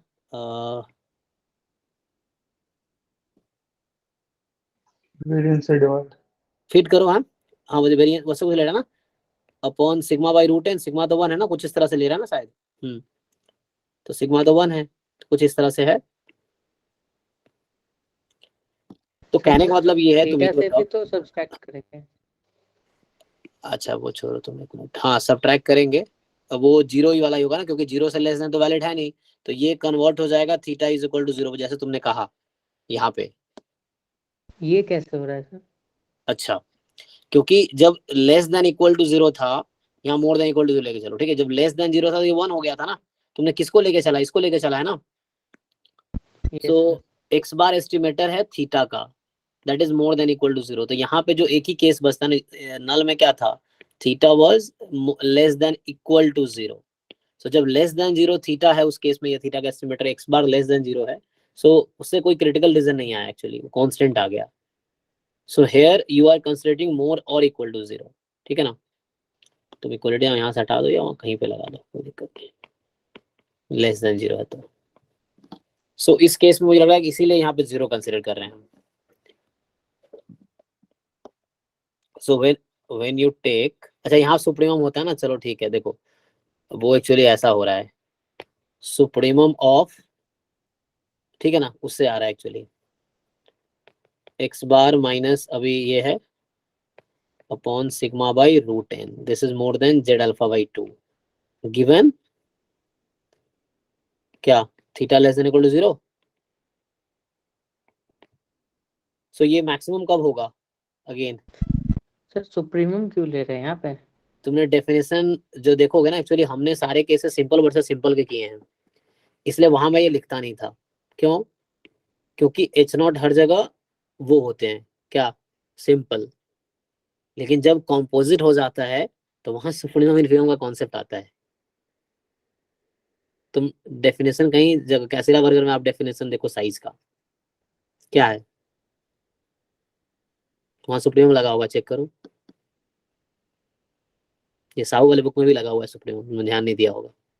मैं लिखता क्यों नहीं था तब तक, क्योंकि जब कंपोजिट मतलब जब जो नल है वो जस्ट सिंपल है तो थीटा की एक ही वैल्यू है, तो जब थीटा की एक ही वैल्यू है तो क्या मैक्सिमाइज करोगे उस पर, उसी पॉइंट पे मैक्सिमम होगा, है ना. तो इसलिए सुप्रीमम हम लिखते नहीं थे. लेकिन यहाँ एक ऐसा केस आ गया जहाँ सिंपल में theta less than equal to 0 हो गया, तब तुम्हें सुप्रीमम लेके चलना पड़ेगा बाई डेफिनेशन. डेफिनेशन में सुप्रीमम है, ठीक है ना, चेक करो डेफिनेशन. मतलब सर एमएलई ही लेके चलेंगे ना? हाँ, yes yes, so in that case when theta is less than equal to 0 mle 0 पे आता था ना. Yes sir. हाँ ठीक तो है. वो लेके चलेंगे.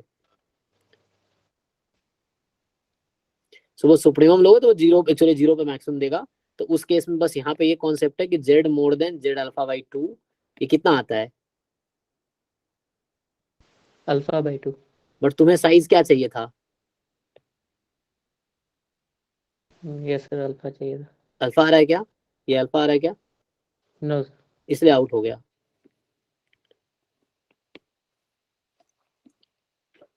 ये z ही बनाएगा, ठीक है ना, थीटा 0 पे z ही बनाएगा.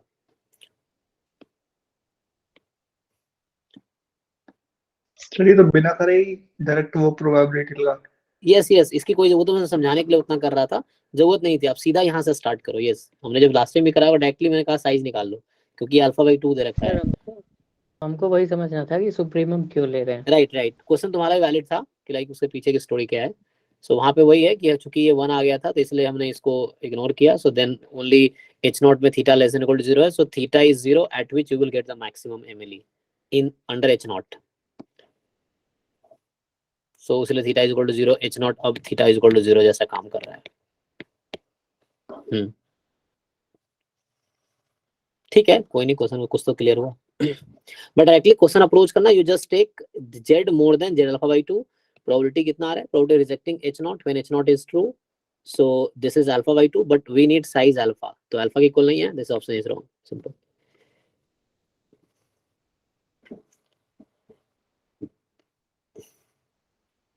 सर एक दो गेट के बता दो. सर इसमें क्वेश्चन नंबर 38 बता दीजिए. हाँ पहले जाम के देख लेते हैं फिर गेट पे आएंगे. सो 38, क्या दिक्कत है इसमें? सर इसमें डी ऑप्शन. हाँ डी हमने लास्ट टाइम डिस्कस किया था, आप एब्सेंट रहे होंगे. सो r अपॉन s क्या है, r क्या है, what is r, so r is first order statistics, s क्या है, nth ऑर्डर स्टैटिस्टिक्स. यहाँ क्या होता है कि फर्स्ट ऑर्डर अपॉन थीटा कर दो और दिस, सो इसका डिस्ट्रीब्यूशन फ्री ऑफ थीटा आता है, this is free of theta. तो इस पे साथ में 2-3 क्वेश्चन और हम कराए थे. तो एक्चुअली बोलते हैं ये एक्चुअली एंसिलियरी स्टैटिस्टिक्स है, एंसिलियरी जहाँ में नहीं है तो मैं उसका नाम बिना लिए बता देता हूँ कि क्या होता है कि just this is the PDF. तो अब y अपॉन ले लो आप x अपॉन थीटा, इसका डिस्ट्रीब्यूशन निकालो. जब x अपॉन थीटा का डिस्ट्रीब्यूशन निकालोगे थीटा इससे गायब हो जाएगा, मतलब y का डिस्ट्रीब्यूशन जो है ना फ्री ऑफ थीटा है, distribution of y is free of theta. मैं ये बोल रहा हूँ distribution of y is free of theta. So this r को थीटा से डिवाइड किया, s को theta, this distribution is free of theta, this distribution is free of theta. तो जो भी रेशियो होगा बाद में तुम जैकोबियन मेथड से निकालोगे that will be free of theta. So उस लॉजिक से does not depend on theta. एक लाइन का ही है, यहाँ स्केल चेंज हो रहा है, so when you change the sir scale. Sir इसमें बी ऑप्शन क्यों इनकरेक्ट है? बी क्या है? S is MLE of theta. S क्या है? एस है maximum. So nth order statistics क्या आ रहा है इसमें? इसका MLE क्या आता है? Sir maximum of excise. Mod एक्साई। Mod excise आता है, नॉट एक्साइज। देखो शायद क्या आता है, देखो एक बार। तो ये जो है mod x is less than equal to theta, तो theta more than equal to each xi. Mod का आ रहा है एक्चुअली y, अगर मैं मॉड xi को लेता हूँ तो yn MLE होगा, not xn। Actually mod x follow करेगा 0 टू थीटा यूनिफॉर्म, इसीलिए यस। और उसका मैक्सिमम ले लेंगे तो वही होगा। सो एक्चुअली देखो, मान लो ये y मॉड x है तो nth order statistics. So actually mod का मैक्सिमम MLE है, xi का मैक्सिमम MLE नहीं है। फाइंड करके देखो। तो सर जब भी ऐसा दिया होगा -a2 है तो हम उसको मोड में कन्वर्ट करेंगे? कर सकते हैं, हाँ यस, हाँ उससे कर लो।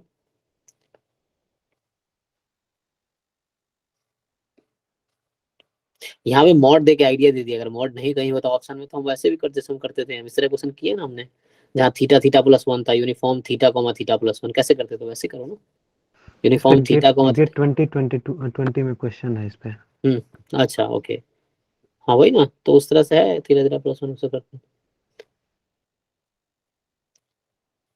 सो आप वैसे करो, कोई दिक्कत नहीं। Excise theta is more then, क्या है, मोर देन इक्वल टू है ना, ये है ना, theta more than equal to एक्साइज, और एक है minus theta less than equal to एक्साइज। तो इससे करो जैसे तुम करते थे वैसे करो ना, बाद में खुद ही मॉड बन जाएगा वो, ऐसा कुछ। Sir 19th one sir. Sir इसका 18th भी। ओके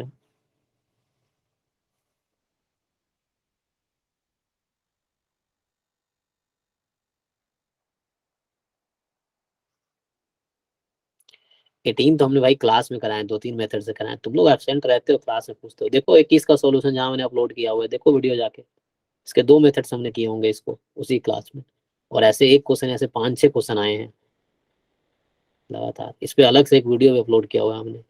सर वो अपडेट, ये लेंदी पढ़ते हैं सर काफी सारे।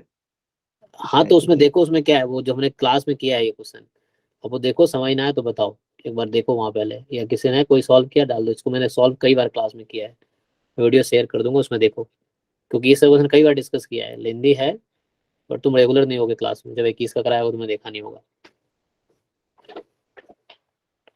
मैंने डिटेल में सॉल्व किया है। 21 वाला वीडियो देखो जाके, या नोट्स देखो जाके, उसको मैंने सॉल्व किया है। नहीं समझ आता पूछो, कहाँ समझ नहीं आ रहा ये बताओ, ये चीज़ है। राव ब्लैकवेल लगाओ या लेमन सेफी लगाओ, लेमन सेफी से लंबा हो रहा होगा, राव ब्लैकवेल से इजी हो जाता है। दोनों मेथड हमने किया होगा, आप चेक करो इसको, जब हमने UMBB पढ़ाया होगा तब भी दोनों मेथड से किया होगा, जब 21 के सॉल्यूशंस कर रहे थे तब भी दोनों मेथड से किया होगा हमने। आप चेक करो उसको। हाँ 19 देखते हैं, 19 में क्या डाउट है? Sir, 19B is true now, but marks to all is given. Why is that? Yeah, sir? actually problem is that T plus U can be 0 in some cases. So that's why in that case it may be not defined. So that's why marks to all is there. Okay, sir. So T plus U may be 0. So maximum is 5, minimum is -5 suppose. So in that case sum will be 0. So in that case it may be not defined. So that's why. Okay, sir. Sir, question 39 number. 1 by 1, 39. Sir, 39, sir. Yes, yes.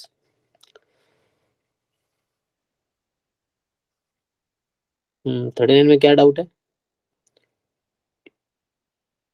Sir जब UMBU के लिए पूछा जाए तो sir जो मेरा general approach रहता है कि लाइक जो ऑप्शन दिए गए उनका एक्सपेक्टेशन निकाल के कंपेयर कर ले, लेकिन Yes. सर कभी कभी मतलब कॉन्ट्रडिक्ट हो जाते हैं ऑप्शंस में, तो उसमें नहीं समझ में आता UMBA के लिए क्या अप्रोच करें। सबसे पहले ये देख लो कि ये समेशन xi क्यों कंप्लीट सफिशिएंट होगा। So you make the transformation, या मत करें,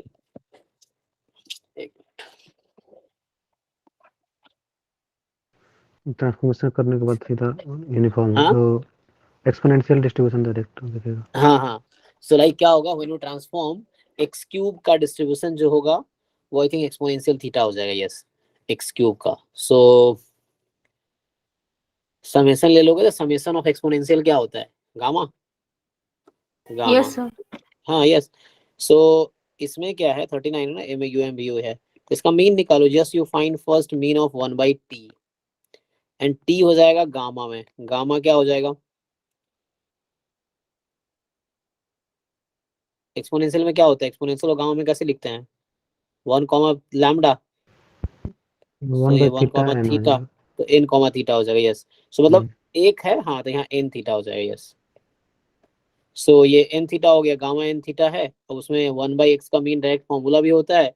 नहीं याद है तो यू जस्ट इंटीग्रेट इट, उससे हो जाएगा 1/t, और इस t का पीडीएफ लिख लो, then you simplify it, so you will get something, जहां तक मुझे याद आ रहा है, यू विल गेट n-1/थीटा। ये भी मैंने क्लास में सॉल्व किए होंगे। एक्चुअली 21 का पेपर डिस्कशन हुआ है, तो उसके सारे पूरा वीडियो आप कंप्लीट करो, उसमें हमने इसको सॉल्व किए होंगे, जहां तक मुझे लग रहा है। फिर भी अगर रह गया तो you ask it, no problem. Okay sir. हाँ, so when you find e of 1/t you will get this one.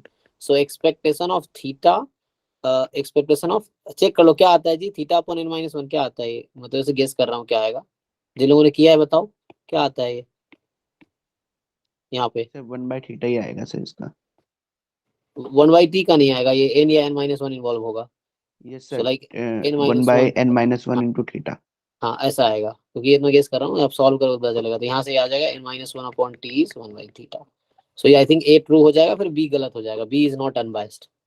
So when you find complete sufficient, just take the function of complete sufficient and that should be unbiased. So you take the mean and if it is equal to this, then it is UMBUE. Okay sir, question number 53 आपने discuss कर दिया है इससे पहले। 53 किसका? 21 का? हाँ 21 की।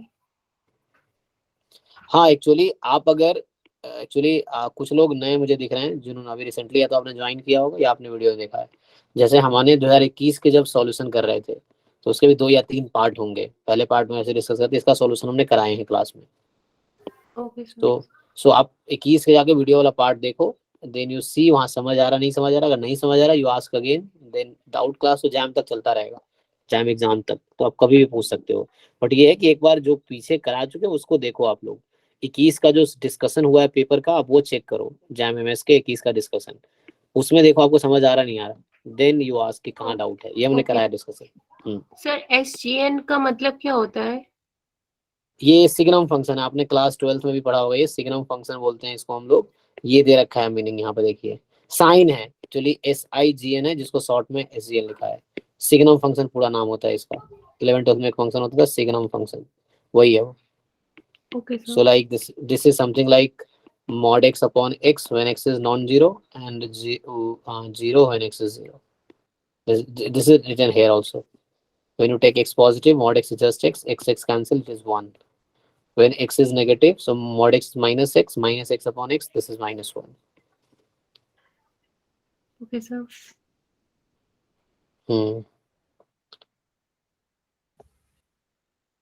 सर एक चीज पूछनी है, 2016 के पेपर में क्वेश्चन है जी, क्योंकि हमने 15 से 2022 तक के पेपर डिस्कस किए हैं, तो वो लोग जो न्यू हो पहले वो वीडियो देखो आप, 15 से 22 तक के डिस्कशन वाला।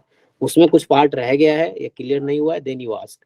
अगर आप बिना देखे पूछोगे तो फिर मुझे पता चल जाएगा, कोई बच्चा पूछता है मुझे पता चल गया उसने वीडियो देखी है नहीं देखी, या उसने क्लास उस दिन अटेंड की नहीं की। क्योंकि हमारे पास बच्चे 350 हैं, क्लास अटेंड 30 करते हैं, और उसके बावजूद जब मैं अपलोड भी करता हूँ वहाँ भी 50-60 व्यूज ही होते हैं।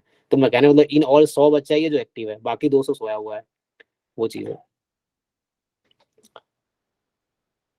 और इन्हीं 100 के रिजल्ट आएंगे जो एक्टिव है। बाद में फिर वो बोलेंगे हमारा रिजल्ट नहीं हुआ। रिजल्ट कैसे होगा भाई? तुम तैयारी करोगे तो रिजल्ट होगा ना, क्लास ज्वाइन करने से रिजल्ट। हमारी सेटिंग थोड़ी IIT में कि हम बोल देंगे मेरा स्टूडेंट एडमिशन करवा दो, ऐसा थोड़ी होता है। तो एक्टिव 100 स्टूडेंट भी नहीं है ढंग से। सर मेरा इन जनरल एक डाउट है, ठीक है? कोई डिस्ट्रीब्यूशन का, कोई कंटेंट डिस्ट्रीब्यूशन का अगर बोले स्क्यूनेस और कार्टेसिस चेक करने का, कैसे करें अप्रोच बता देंगे? जस्ट डेफिनेशन लगाओ। स्क्यूनेस कर्टस अभी तक एग्जाम में कोई क्वेश्चन नहीं आया आज तक, क्योंकि वो रिसेंटली ऐड हुआ है टॉपिक। तो इसका बस डेफिनेशन याद रखो। मैंने भी अभी जो कराया होगा मैंने जस्ट डेफिनेशन ही कराया होगा क्योंकि मैं भी बहुत डिटेल में पढ़ा नहीं हूँ, क्योंकि होता क्या है ना, जैसे हम भी जरूरत के हिसाब से पढ़ते हैं, मुझे जो पढ़ाना है वो मैं पढ़ता हूँ। क्योंकि आपने ऐसे क्लास में बोला था वो फॉर्मूला मैं बोला था, ठीक है, बट पीडीएफ में कैसे करें, यूज करें? अच्छा, एक बार यूज कैसे करें? हाँ हाँ, एक बार दिखा दीजिए। ओके ओके, तो जस्ट अप्लाई करना है ना, स्क्यूनेस कर्टोसिस डेफिनेशन है। जैसे कोई बताओ जी, स्क्यूनेस की डेफिनेशन क्या थी? What is the expectation of, I think x minus mu upon sigma, इसका क्या था? क्यूब था सर। हाँ, कर्टोसिस में क्या था? Expectation of 4। This is just, मैंने इतना ही, ज्यादा कराया नहीं होगा, मैंने इतना ही बताया होगा, तो थोड़ा सा इंटरप्रिटेशन बताया होगा कि क्या मीनिंग है। तो जहाँ तक अभी एक भी क्वेश्चन आया नहीं है इस पे, तो मुझे लग रहा है कि जो भी पूछेगा आपसे इसकी, जैसे मान लो मीन वेरिएंस निकालते हो आप लोग, मीडियन निकालते हो, मोड निकालते हो, वैसे ही स्क्यूनेस कर्टोसिस भी निकाल सकते हो आप। बीटा 1 गामा 1 फाइंड करना होता है मेनली स्क्यूनेस के हाँ, लिए, और तो बीटा उसमें 2 गामा एक तो 2 एक्सेसिव कर्टोसिस के कर्टोसिस लिए। होता है, जैसे -3 कर दिया कर्टोसिस है। एक एक्सेस कर्टोसिस होता है, इसमें -3, सेम फॉर्मूला होगा, यूज सब्ट्रैक्ट -3 लाइक दिस, ऐसा है। तो अभी क्वेश्चन देखो तुम्हारे टाइम पे आता है, तो देखते हैं कैसे क्वेश्चन पूछते हैं। जहाँ तो मुझे लग रहा है इंट्रोडक्टरी पूछेगा कि जस्ट वैल्यूज पूछना चाहिए। मेन सर डेफिनेशन याद है मुझे, बीटा अगर वो पूछता है स्क्यूनेस का, बीटा 1 इज इक्वल टू क्या होता है, बीटा 2 और गामा 1 गामा 2, ओके, बाकी कुछ नहीं। म्यू थ्री हो मतलब कि सेंट्रल मोमेंट फाइंड करना कि कैसे करेंगे, वो चीज़ याद होना चाहिए। और रॉ मोमेंट क्या, मतलब वो दोनों के बीच रिलेशन पता होना चाहिए ताकि कैलकुलेशन इजी हो जाए। अभी होता है कि म्यू3 इजी होता है फाइंड करना, म्यू3 डैश फाइंड करना मुश्किल हो जाता है, तो म्यू3 से उसका रिलेशन जो पता रहता है उससे फाइंड कर लेते हैं जल्दी में। तो जिनको डाउट है, यू जस्ट सी एग्जांपल, जैसे कोई भी बुक उठाओ जहाँ स्क्यूनेस कर्टोसिस हो, उसमें देखो सॉल्व एग्जांपल होगा, आप चेक करो, उसमें आपको दिया जाएगा। कैसे मान लो जैसे एक्सपोनेंशियल के लिए, आई थिंक जो हम लोग फाइंड करते हैं, मैंने क्लास में बताया होगा, क्या होता है नॉर्मल के लिए कितना आता है, कर्टोसिस 3 आता है नॉर्मल के लिए आई थिंक, और उसके लिए स्क्यूनेस 0 आता है ना नॉर्मल के लिए, नॉर्मल म्यू सिग्मा ये स्क्वायर के स्क्यूनेस लिए। सिमेट्रिसिटी के बारे में बताता है, कर्टोसिस उसके कर्व के बारे में बताता है कि हाँ, कर्व कितना लंबा है, मतलब कि लेप्टोकोटिक मेसोकोटिक है। सो जस्ट आप डेफिनेशन देख के जाओ इसका कि क्या है, थोड़े जो भी बुक उठाओ कोई भी जहाँ पे स्क्यूनेस कर्टोसिस दिया, जस्ट रीड इट, डेफिनेशन याद रखो, एग्जांपल 2-3 सॉल्व होंगे, उसको सॉल्व कर लो, अगर कुछ इन्फॉर्मेशन है यू जस्ट रीड इट, उससे ज्यादा कुछ यूज नहीं होगा जहाँ तक, क्योंकि फर्स्ट टाइम क्वेश्चन आएगा अभी, इससे पहले एग्जाम में कभी इस पे क्वेश्चन आया ही नहीं है, अगर आएगा तो फर्स्ट टाइम आएगा, कोई जरूर नहीं पूछेगा ही। हाँ, कोई 2016 का पूछ रहे थे, बताइए। सर 2019 का एक मैथ का डाउट है। बताओ, देखता हूँ, मैं तो छूट गया, लेकिन 16 का भी कोई पूछ रहे थे ना। 2019 का क्वेश्चन नंबर 13। डाउट नहीं, बस एक चीज ही पूछनी थी उसमें ओके, मेरे को। देखते हैं एक मिनट। सो 2019 में कौन सा है? 13 सर, क्वेश्चन नंबर 13। 13 क्या डाउट है इसमें? यही है क्या? 20 का ये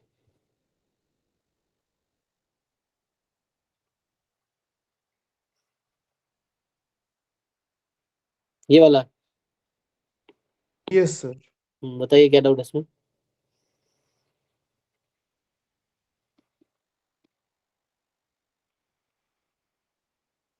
सो क्या समझना है? The possible value of B for which the equation this has no real root, graph बना सकते हो? मतलब yes B sir. Is equal to क्या आ जाएगा? बी की वैल्यू निकालो यहाँ से, 1 माइनस x4, नहीं -1 minus x4 upon x cube, इस तरह से कुछ है। या तो एक तरीका ये होता है, तुम ग्राफ, या क्योंकि डिग्री 4 की इक्वेशन है, तो ये इस तरह से होगी, है ना? Yes sir. कोई रूट नहीं है, इसकी मिनिमम वैल्यू निकाल लो इस फंक्शन का। तुम्हें देखना है कि बी क्या होगा, ताकि इसके पास कोई रियल रूट हो ही ना।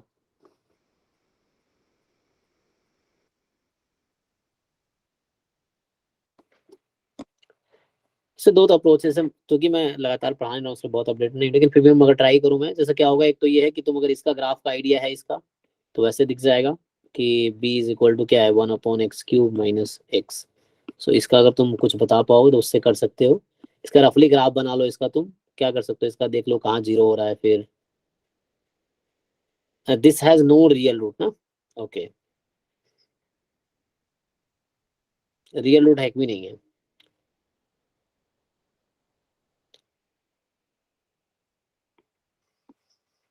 सर ये वो डिफरेंशिएट वगैरह करके नेचर देखना होगा, इंक्रीजिंग डिक्रीजिंग। सो हाँ हाँ, उससे मतलब एक अप्रोच ये है कि तुम ग्राफ इस तरह से होगा ना, ये कि लाइक इस तरह से कुछ ग्राफ होगा कहीं पे, तो तुम देख लोगे इसकी ये फंक्शन तुम्हारे पास है और इसके पास कोई रियल रूट नहीं, मतलब ये एक्स एक्सिस को कहीं कट नहीं कर रहा, कट नहीं कर रहा। तुम इसको जैसे डिफरेंशिएट कर लो, हाँ वही मतलब देख लो कहाँ पे मैक्सिमम मिनिमम निकाल के देखो क्या है।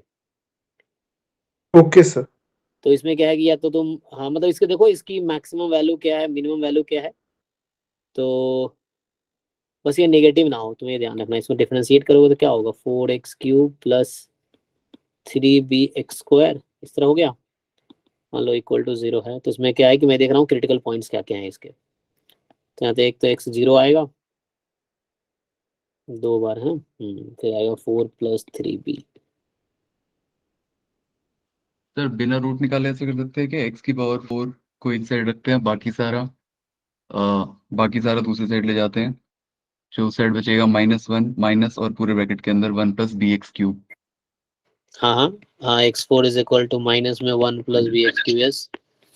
हाँ, तो अब इसका बेसिकली रियल रूट का मतलब होगा कि x⁴ जो है वो हमारा बेसिकली हमेशा 0 या 0 से बड़ा ही होगा, हाँ इवन पावर है। तो हम ये राइट हैंड साइड वाले को 0 या 0 से बड़ा कर देते हैं। तो ओके। राइट हैंड वाले को अगर 0 से बड़ा होना है तो जो ब्रैकेट में टर्म है उसको 0 से कम होना पड़ेगा।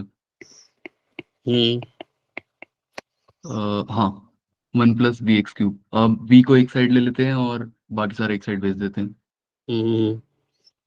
सो यहाँ से आपके पास अगर -1/x³ टाइप का, x क्या है हमारे पास। अब हाँ, अब हमें x कुछ भी चलो रखना है, x मतलब x तो कुछ पूरा रियल नंबर में कुछ भी होगा, तो हमको बेसिकली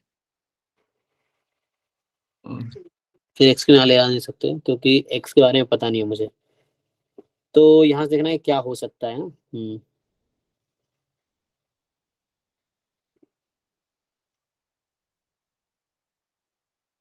इसकी मैक्सिमम वैल्यू क्या होगी इस तरह से ना। सर ये अप्रोच भी थोड़ा bx³ को हाँ, RHS में ले जाइए, bx³ को RHS में ले जाए, ठीक है। x³ से डिवाइड कर देंगे जहाँ x ≠ 0 मान लेंगे। ठीक है, वो मैं शुरू में कर रहा था, -1 - x4/x³ कर दिया तुमने। हाँ अब इसका ग्राफ प्लॉट कर लेंगे। हाँ, वो तो उधर बताया मैंने आएगा तो कुछ बीच में गैप आएगा, तो b का वैल्यू उसी बीच में होना चाहिए। जैसे ग्राफ बनाने के लिए फिर आपको वही डिफरेंशिएट और वो सब देखना पड़ेगा, मैक्सिमम कहाँ है मिनिमम कहाँ है। तो रफली इसका ग्राफ बना लो, वो एक शुरू में यही बताया था ना अप्रोच कि लाइक इसका रफली ग्राफ बनाओ, then you will have some idea कि ग्राफ क्या रेंज में जा रही है। और उसके हिसाब से बी सेलेक्ट करेंगे, क्योंकि बी लाइन है ना, यहाँ पे बी का एक लाइन है। हाँ, so it has no solution, तो इसका ग्राफ प्लॉट करना पड़ेगा। तो ग्राफ प्लॉट करके देखो, या फिर क्योंकि जो लोग अपडेटेड है वो इजीली कर देंगे, क्योंकि मैंने बहुत दिनों से ये है ना, मैथ तो मैं पढ़ाना 1 साल से पढ़ाया नहीं, पिछले साल मैंने मैथ खुद ही कराए थे जैम, तो इस बार तो नहीं कराया। सो करना पड़ेगा सॉल्व, एक्चुअली ग्राफ ड्रॉ करना पड़ेगा। तो अभी इसको मैं स्किप करता हूँ, अभी छोड़, तुम लोग सॉल्व करो, जिसने किया है ग्रुप में भेज दो, या मैं सॉल्व अगर करता हूँ तो मैं भेज दूंगा। उसमें अप्रोच यही है, इस तरह क्वेश्चन के अप्रोच यही होते हैं कि टेक कांस्टेंट अदर साइड, बाकी फंक्शन अदर साइड। अब ये जैसे कहीं पे तुम लिखते हो x² = x, अगर आप कैसे बनाते हो तुम लोग, तो अगर नंबर ऑफ रूट्स निकाल रहे हो आप कैसे निकालते हो कि x² का ग्राफ बना लिया हमने, और फिर हम ये देख लेते हैं x का ग्राफ बना लिया फॉर एग्जाम्पल, तो कितनी बार कट कर रहा है, तो वो नंबर ऑफ रूट्स हैं। तो वैसे यहाँ भी है कि ये लाइन b इस तरह का लाइन है और ये कर्व आपको बनाना पड़ेगा। फिर कोई रूट नहीं है तो आपको देखना है कि ऐसा हो कि कट ना करे, बी तुम ऐसे लो कि ये कट ना करे, दोनों कर्व अलग अलग। ये तो लाइन हो गया लेफ्ट साइड वाला, राइट साइड वाला एक कर्व आएगा कुछ, तो तुम्हें ये देखना पड़ेगा कि दोनों कट ना करे, कट करेगा सोल्यूशन मिल जाएगा। तो मुझे नो सोल्यूशन चाहिए, तो उसके हिसाब से बी तुम अपने मर्जी से सेलेक्ट करोगे कि बी तुम क्या सेलेक्ट करोगे ताकि वो उसके साथ इंटरसेक्ट ना करे इसके ग्राफ के साथ, वो चीज़ है। तो उससे पता चलता नंबर ऑफ रूट्स का, उससे करके देख, या मैं ट्राई करूंगा, देखता हूँ। हाँ, और कुछ पूछना है। अच्छा, चैट में आ रहा है क्या क्या भाई। 19 का क्वेश्चन 25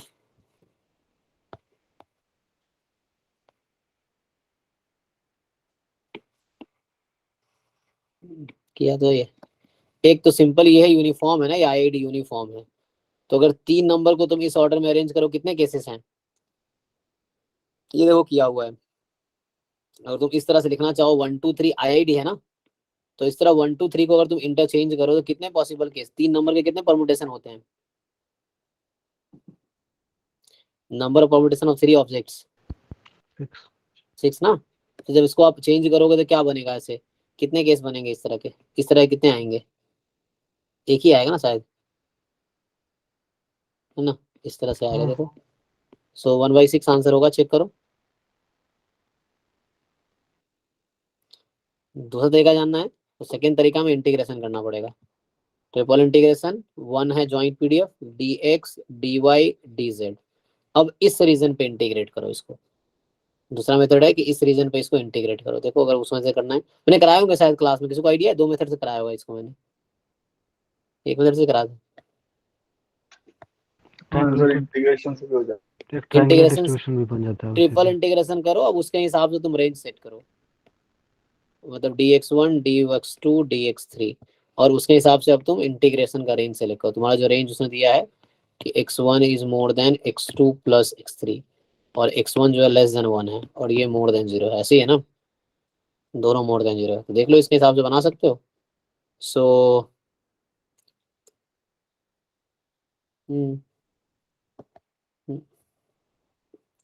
जैसे मुझे x1 का रेंज लिखना है तो मैं क्या लिखूंगा? x2 प्लस x3 से 1 x1 का। अब तुम्हारे पास जो रिड्यूस फॉर्म आ गया वो 1 less than x2 plus x3 मोर देन 0, अब ये है। तो इसका ग्राफ बना लो, ठीक है ना। सो ये x2 एक्सेस x3, अब इस रीजन पे इंटीग्रेट नहीं कर लोगे इसको, पहले तुम इसको सिंप्लीफाई कर लो। तो क्या बनेगा रिड्यूस हो गए, जहाँ तक मुझे आइडिया लग रहा है ये कुछ आ जाएगा 1 माइनस x2 माइनस x3, अब आ गया dx2 dx3।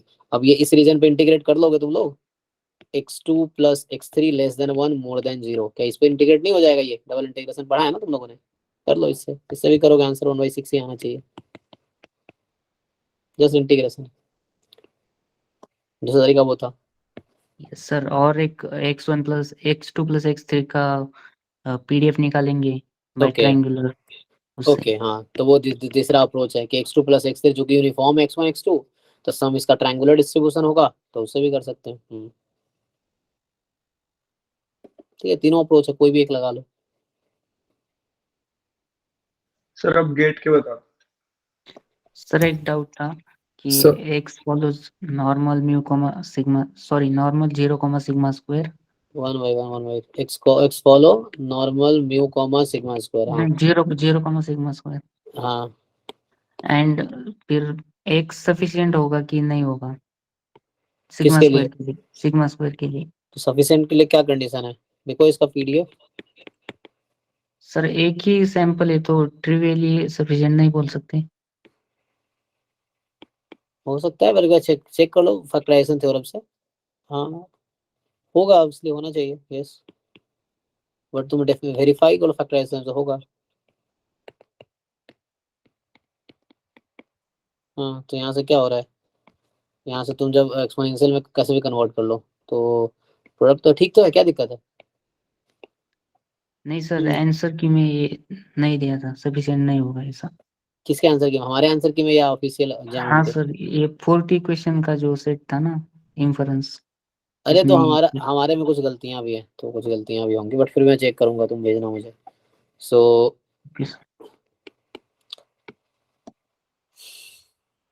क्योंकि एक ही पैरामीटर है ना, और क्या प्रॉब्लम, यहाँ प्रोडक्ट में तो आ ही रहा है ना। क्या होता है उसका डेफिनेट, फैक्टराइजेशन थ्योरम का क्या लॉजिक कहता है कि function of x into G theta T. So T तो यहाँ x ही है जस्ट, क्या प्रॉब्लम, उससे तो होना चाहिए, वो आंसर में गलत होगा। ठीक, सर समेशन xi और summation xi square sufficient complete होगा? किसके लिए? Normal mu sigma square engine बता दीजिए कब क्या होगा? हाँ ये होगा, ये ये जॉइंट होगा, जॉइंट सफिशिएंट यही कंप्लीट होगा। होगा, यही इक्विवेलेंटली इसके आता है, ठीक है ना। हाँ दिस एंड सर दिस और बोथ। सेम एग्जांपल के लिए x कंप्लीट नहीं होगा तो उसका रीजन बता दीजिए। तो उसका देख लो ना डेफिनेशन, ex क्या है यहाँ पे? इसमें Zero. EX क्या है? Zero. 0। तो क्या X हमेशा 0 होगा? क्या जरूरी है? नहीं, X कोई ऑब्जर्व वैल्यू कुछ भी हो सकता है। मतलब X की ऑब्जर्व वैल्यू, X यहाँ कोई भी रियल नंबर है, इसके बावजूद EX 0 है। तो डेफिनेशन क्या कहता है? अगर EX 0 होगा तो X is 0 with probability 1। But यहाँ जरूरी नहीं है X आइडेंटिकल 0, इसलिए कंप्लीट नहीं है ना। तो X may not be 0, X may not be 0, that's why it is not complete। Complete होने के लिए अगर मीन 0 है तो उसको 0 होना पड़ेगा, बट यहाँ जरूरी नहीं X 0 हो। X नॉन 0 है, इसके बावजूद EX 0 होगा, मैंने मतलब ये है। तो डेफिनेशन के अगेंस्ट है, तो that's why it is not complete. Okay, sir. Normal mu's, ये तो सिंपल क्वेश्चन हर एक बुक के एग्जांपल में मिल जाएगा। इसके लिए this and this are complete sufficient jointly. या सर सिग्मा अननोन अननोन के केस में, ठीक है, दोनों अननोन के केस में बात कर रहा हूँ, दोनों अननोन। हाँ हाँ, ओके। 25 क्वेश्चन 19 हो गया तुम्हारा, जो उसमें आया है चैट में। 22 का 57, तुम लोग 22 का स्टेप 22 चल रहा था तो 5 क्या है 57 22 में?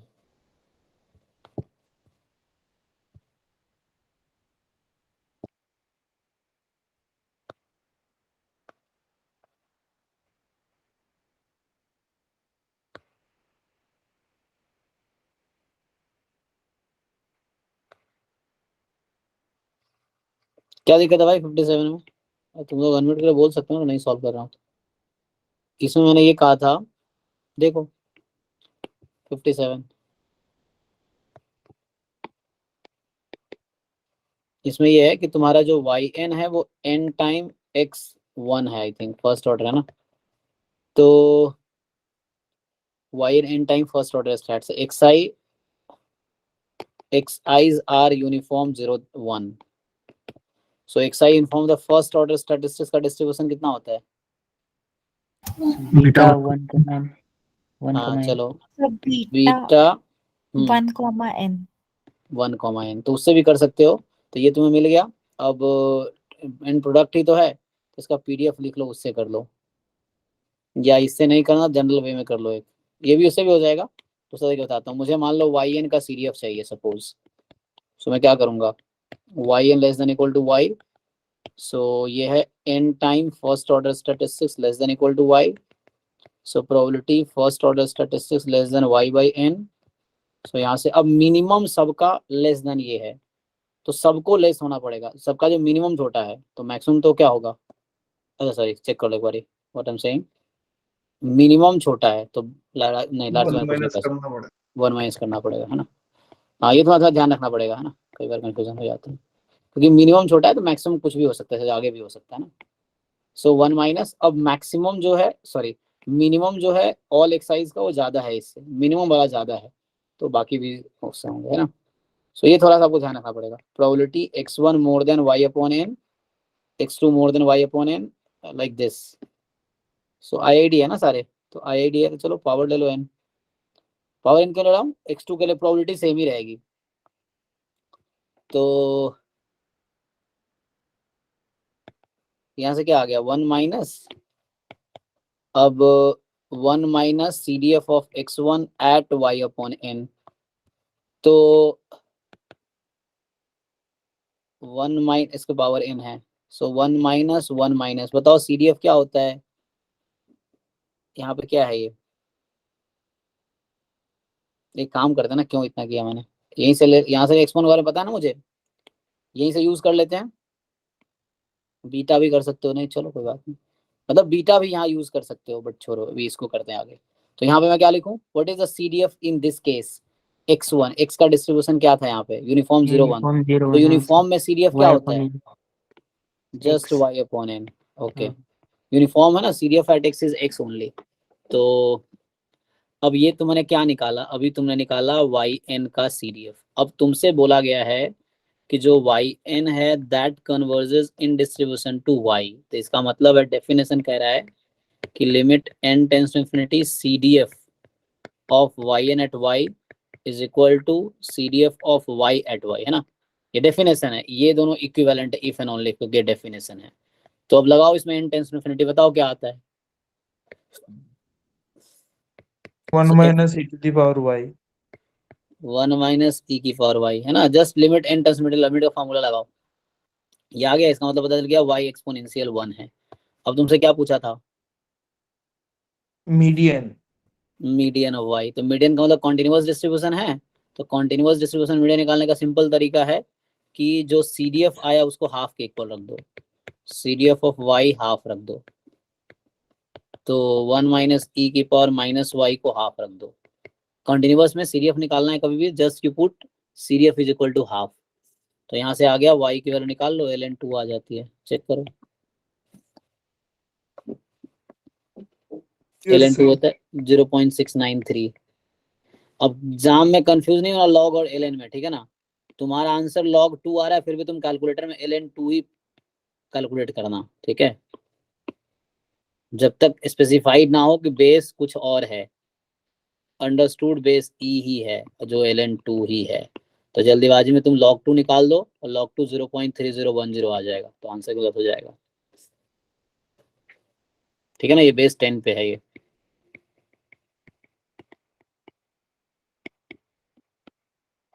ओके, तो जो कैलकुलेटर में log लिखा गया है वो बेस 10 के लिए लिखा गया है, जो ln लिखा गया कैलकुलेटर में बेस ई के लिए लिखा गया था, हम लोग जो भी log यूज करते हैं वो ई के लिए यूज करते हैं। ओके नेक्स्ट सर जी, सर 1 बाय 1, एक तो 14 का कुछ पूछ रही है, हाँ 2014 का कौन सा, क्वेश्चन नंबर 12,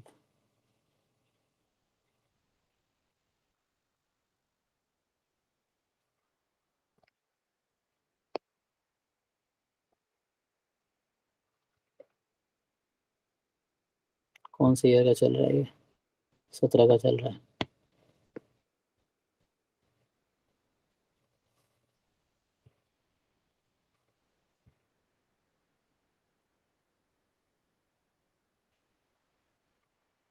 चलिए कुछ ही बच्चे हैं जो बहुत रेगुलर है, बाकी ऐसे ही कभी आते हैं कभी नहीं आते, ज्वाइन करते हैं, वो सोचते हैं बाद में वीडियो देख लेंगे, वो बाद उनका एग्जाम के बाद ही आएगा।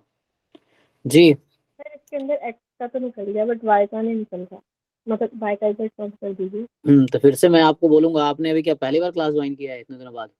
नहीं सर, आप 14 के सॉल्यूशन में डिस्कशन किया हुआ है, आप उसका वीडियो देखिए, उसमें दोनों सॉल्व किया हुआ है हमने, ठीक है, सो ये हमने क्लास में सॉल्व किया है, 14 का डिस्कशन हो चुका है एक्चुअली, 2014 से लेके 2022 तक का डिस्कशन हो गया है, तब 14 वाला वीडियो देखिए, उसमें डिस्कस किया हुआ है हमने, अगर नहीं समझ आता फिर नेक्स्ट क्लास दोबारा पूछिए, क्योंकि आपने तब उस दिन क्लास नहीं ज्वाइन किया होगा, इसीलिए ऐसा हुआ है, आपने वीडियो भी नहीं देखे ना नोट्स देखे हैं, सो चेक कीजिए, वहाँ मैंने डिस्कस किया है, अगर नहीं समझ आते फिर आप पूछिए दोबारा।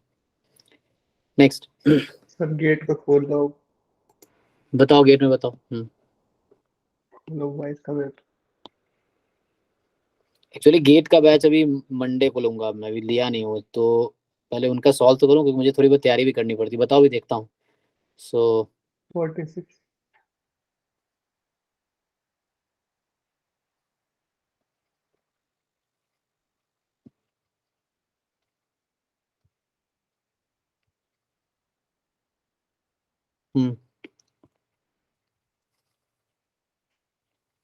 ये सर आपने क्लास में करवाया था जब अपने ये सीएलडी आपके पढ़ाया जैम था। के सिलेबस में नहीं है, ठीक है ना, ये वाला पार्ट ऑलमोस्ट श्योरली डी में जैम के सिलेबस में ही नहीं है, पहली बात, ठीक है, और बाकी हमने क्लास में आई थिंक डिस्कस किया हुआ है।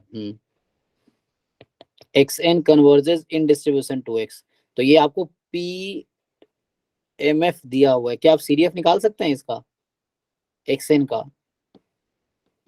और CDF को देखो अभी तो किया हमने यूज, आप xn का CDF निकालो, you take limit n tends infinity and जो भी आएगा, हाँ सर बता दो, हाँ नहीं पता नहीं। अच्छा, तो आपके आपके काम का सिर्फ ABC ऑप्शन है, almost sure convergency is not in the जैम, तो सर सीबी क्या है, वो तो कन्वर्जेंस एंड मीन है।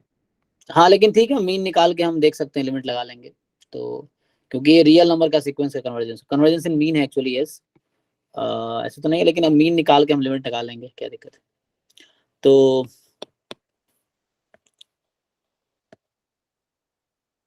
देखो क्या दिया है इसमें,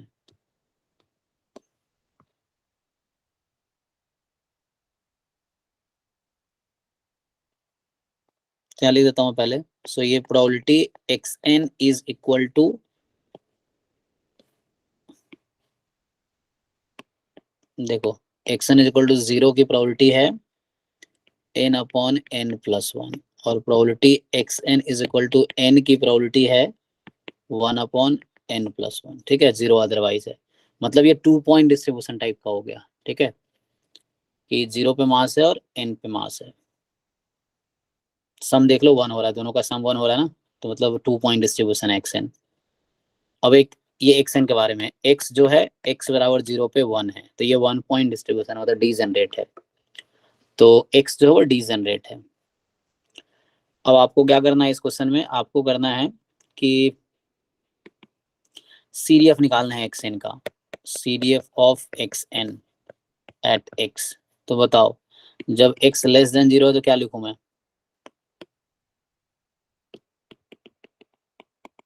ये x के लिए है। तो मुझे बताओ xn का CDF ये PMF है, हाँ, x लेस देन 0 है तो क्या होगा 0, x more than equal to 0 less than n है तो क्या लिखूं sir n over n plus 1, n by n plus 1, और जब x more than equal to n है तो क्या लिखेंगे 1, ठीक है। और इसमें आप लिमिट n टेंस इन्फिनिटी लगा लो, एक्चुअली यहाँ गलती से ब्रैकेट लिख दिया, मतलब nth ऑर्डर स्टैट में जस्ट n बार रैंडम वेरिएबल है।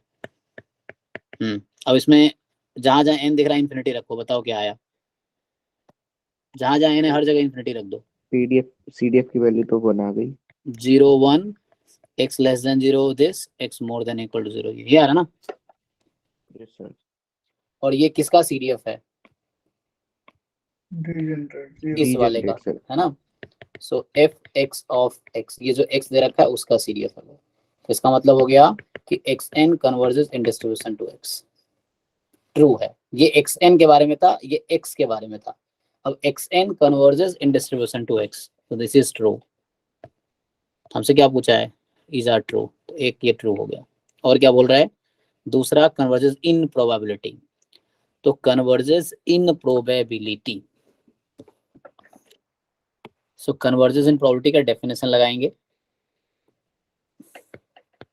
Limit n tends to infinity probability mod xn minus x less than epsilon. चलो ये हम फाइंड करते हैं, WLN से भी कर सकते हैं। अच्छा ठीक है। सो उसके लिए क्या करोगे आप लोग, सर एक्सपेक्टेशन निकालेंगे लिमिट लगा के। ठीक है, तो मतलब लिमिट लगा के एक्सपेक्टेशन निकाल लेंगे। हाँ, वो कहाँ जाएगा, EX पे, ठीक है कोई बात नहीं। सो EXN कितना आता है, सर सिंपली EXN आ जाएगा 1 at limit n tends to infinity पे। अच्छा ओके, तो फिर इसका मतलब है कि मतलब ये भी होगा करेक्ट, क्या कहना चाह रहे हो आप। नहीं सर, बट उसका x का एक्सपेक्टेशन उस पे जा रहा है ना सर, 0 पे। तो मतलब ये है कि यहाँ क्या बोल रहा है, आप बोल रहे हो EX, यहाँ से EX कितना है 0 है, और आप यहाँ से EXN निकालोगे तो limit n tends to infinity कितनी चली जाएगी 1 चली जाएगी। Okay, so that will not be held. तो यहाँ से तो ये हो गया, तो वो C ऑप्शन एक्चुअली उसके हिसाब से तो देखो वो C वाला ये कह रहा था ना, तो एक तो C आउट हो गया। मैं डेफिनेशन से चेक करता हूँ एक्चुअली, ठीक है हो सकता है आपका भी करेक्ट हो। तो जो एक तो ये क्लियर हो गया कि E ऑफ x n निकालोगे यहाँ से तो क्या आता है n upon n plus 1 and that will converge to 1, यही ना। और EX जो है दैट इज equal to 0, so means this option is false. ये 1 पे 0 पे, ये तो और आउट हो गया, ये आपके सिलेबस में नहीं है अभी। सो और सर बी पार्ट पे ऐसे भी कर सकते हैं, अगर xn x पे डिस्ट्रीब्यूशन पे कन्वर्ज कर रहा है तो प्रोबेबिलिटी पे भी कन्वर्ज करेगा। नहीं ये उल्टा अगर प्रोबेबिलिटी पे करता है तब डिस्ट्रीब्यूशन में अरे करता ठीक है, इट्स ओके। कांस्टेंट पे जब कन्वर्ज करता है तो इफ एंड ओनली इफ होता है, लाइक x कन्वर्जेस, मतलब जो इन जनरल ऐसा है जो आप जानते हो कि xn कन्वर्जेस टू मान लो x है इन डिस्ट्रीब्यूशन, तो ये इंप्लाई नहीं करता, हालांकि ऐसा होता है कि xn converges in probability to x then it will imply xn converges in distribution to x, है ना। लेकिन अगर ये x डीजेनरेट है तो इफ एंड ओनली इफ होता है, तो उसी से b भी करेक्ट हो गया। Yes sir. अगर कांस्टेंट मतलब अगर ये डीजेनरेट पे कन्वर्ज कर रही है ना, मतलब कांस्टेंट पे कन्वर्ज कर रही है, तो इफ एंड ओनली इफ होती है, बोथ आर इक्विवेलेंट। सो मतलब तीनों इक्विवेलेंट हो जाती है एक्चुअली, ऑलमोस्ट श्योर भी इक्वल हो जाती है। कह रहे there exist subsequence this such that this converges to x almost surely. ये भी ठीक होगा। आंसर की देखो एक बार क्या दे रखा है, ABD। ठीक है ना। एक्चुअली क्या है ना, चूंकि आपका ये डी जनरेट है और xn डी जनरेट में कन्वर्ट कर रही है x पे, तो तीनों इक्विवेलेंट हो जाती है इन द सेंस कि इफ एंड ओनली इफ हो जाती है। Conversion, distribution, probability, almost sure तीनों बराबर हो जाती है कांस्टेंट के लिए। तो इसलिए ए बी सी एक ही स्टेटमेंट को तीन तरीके से लिखा गया है ए बी डी में। कन्वर्जेंस एंड प्रोबेबिलिटी वाला दिखाना है डेफिनेशन, उससे करके देख सकते हो आप, उससे भी आंसर यही आएगा। तो अगर आप इससे करके देखोगे तो यहाँ पे क्या है, limit n tends to infinity probability mod x n minus ये 0 है एक्चुअली, डिजेनरेट है ना, so less than epsilon for any epsilon more than 0, है ना। So limit n tends to infinity probability mod x n less than epsilon, तो यहाँ से limit n tends to infinity probability mod x n less than epsilon है, मतलब x n की value minus epsilon से plus epsilon के बीच है। सो बताओ एक इसकी कौन सी वैल्यू यहाँ पे वैलिड होगी? 0। So limit n tends to infinity probability xn is equal to 0। So limit n tends to infinity 0 पे कितनी प्रोबेबिलिटी थी? ये था ना, इसकी लिमिट ny था। अच्छा तो कितना आया ये? 1 हो गया। This is true. तो अगर 1 आ गया तो by definition this is first, this is fine. तो डेफिनेशन से प्रूव हो गया। इसमें करना क्या होता है वो थोड़ा सा बताना। डेफिनेशन को सेटिस्फाई करना है। xn converges in probability to x, क्या डेफिनेशन है इसका, वो लिखा था मैंने, if and only if limit n tends to infinity probability xn minus x less than epsilon this is equal to 1 for all epsilon more than 0। x यहाँ पे तो जैसे 0 था, और जगह पे क्या होगा? हाँ जहाँ पे x यहाँ पे तो 0 था, हाँ, और जैसे अलग कोई डिस्ट्रीब्यूशन आ जाएगा तो उसमें कोई म्यू दिक्कत पुट नहीं है। करेंगे तो वहां फिर आपको xn माइनस x का डिस्ट्रीब्यूशन निकालना पड़ेगा, डिफरेंस का। अच्छा, यहाँ पे तो डिजेनरेट है इसलिए कांस्टेंट रख दिया, बाकी में डिस्ट्रीब्यूशन निकालना पड़ेगा, या फिर आप उसको खोल दो तो xn की वैल्यू x के टर्म में आएगी, फिर इंटीग्रेट करो ज्वाइंट करके कुछ इस तरह से। अगर मान लो फॉर एग्जांपल मेरा कभी ऐसा आ गया x माइनस एप्सिलॉन से x प्लस एप्सिलॉन, तो मैं कर सकता हूँ ना कि xn की लिमिट जो मैं लूंगा x माइनस दिस और बाद में dx लूंगा, फिर x की जो भी लिमिट है a टू b वो कर लो। मतलब समहाउ प्रोबेबिलिटी निकालनी है, तो कैसे भी निकालो आप। और एक कन्वर्जेशन प्रोबेबिलिटी का ये होता है कि मीन सेम होता है, तो उसके हिसाब से c सही होना चाहिए, पर वो गलत है। नहीं नहीं नहीं नहीं, मीन सेम नहीं होता एक्चुअली। तो xn बार इज इक्वल माइनस एक्चुअली वहाँ x बार के बारे में बोलता है, sample mean converges in probability to population mean, ये होता है ना यहाँ पे कि ex actually sample mean converges in probability to population mean, actually ये है।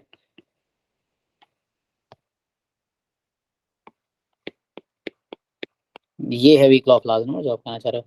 तो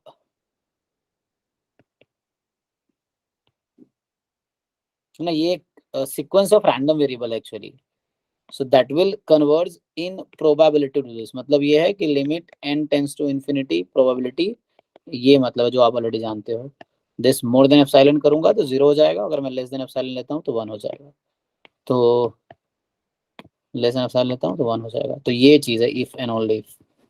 सो मीन्स आई थिंक ऐसा कुछ नहीं होगा।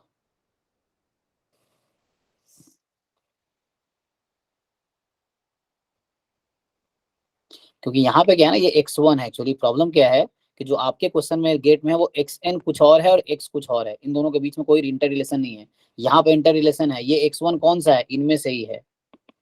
ये जो x1 आ रहा है, दिस x1 इज व्हाट, ये x1 x2 xn का जो सैंपल था उस सैंपल में से ये x1 वही एक है।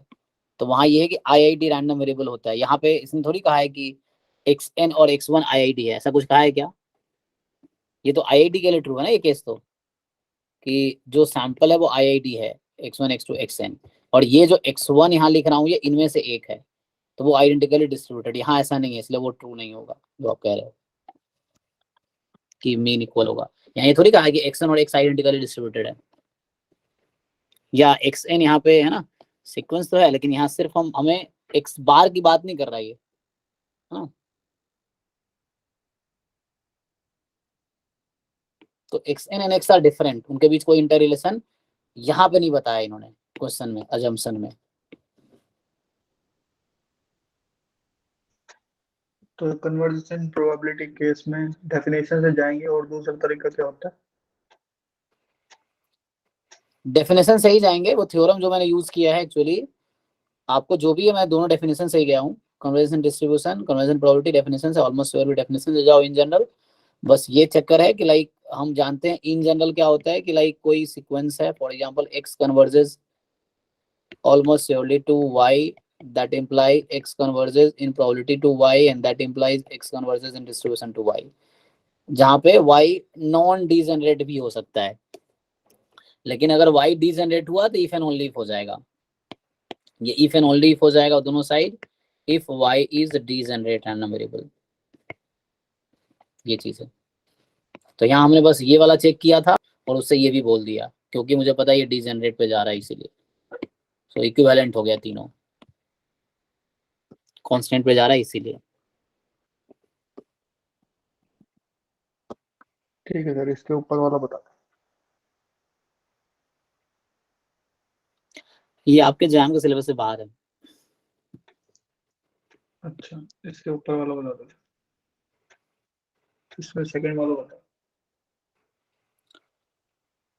इसमें क्या है भाई कि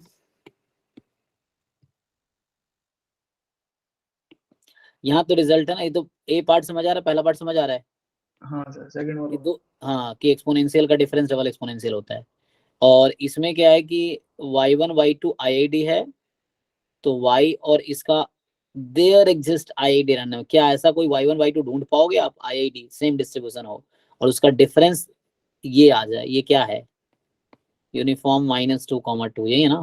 तो यूनिफॉर्म -2 है, तो यहाँ पे मैं उस अप्रोच से जाऊंगा कि लाइक MGF आप y1 y2 का निकालो, तो क्या आता है y1 y2 -t, चूंकि y1 y2 IID है तो mt इंटू m -t है ये। अब ये अगर y आइडेंटिकली डिस्ट्रीब्यूटेड इसके होगा तो दोनों के MGF को इक्वल होना पड़ेगा, तो इसका MGF क्या आता है बताओ मुझे आप, यूनिफॉर्म -2 का MGF क्या होगा, e⁻2t minus e raise to -2t upon t into क्या, माइनस तो 4 हो जाएगा, b माइनस है ना, तो 4। ओके, तो अब देखो क्या तुम ऐसा लिख पाओगे कि इसको क्या तुम ब्रेक कर सकते हो दो फंक्शन के प्रोडक्ट में जो इस तरह से हो, सेम फंक्शन है, बस यहाँ वेरिएबल वो हो रहा है, डोमेन यहाँ x है, यहाँ -x है, मतलब x यहाँ t है, यहाँ -t है। So can you right like this. अब मुझे यहाँ से mt बता सकते हो क्या, जो इसको सेटिस्फाई कर रहा हो, कि ये ऐसा हो जाए e⁻2t minus e⁻−2t upon 4 time t। Can you break this function into parts such that mt बताओ ऐसा क्या होगा जो इसको सेटिस्फाई कर रहा होगा।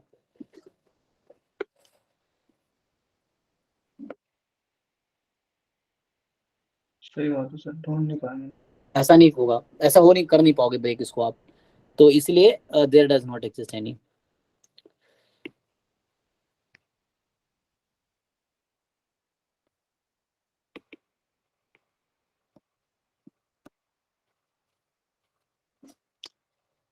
ठीक है,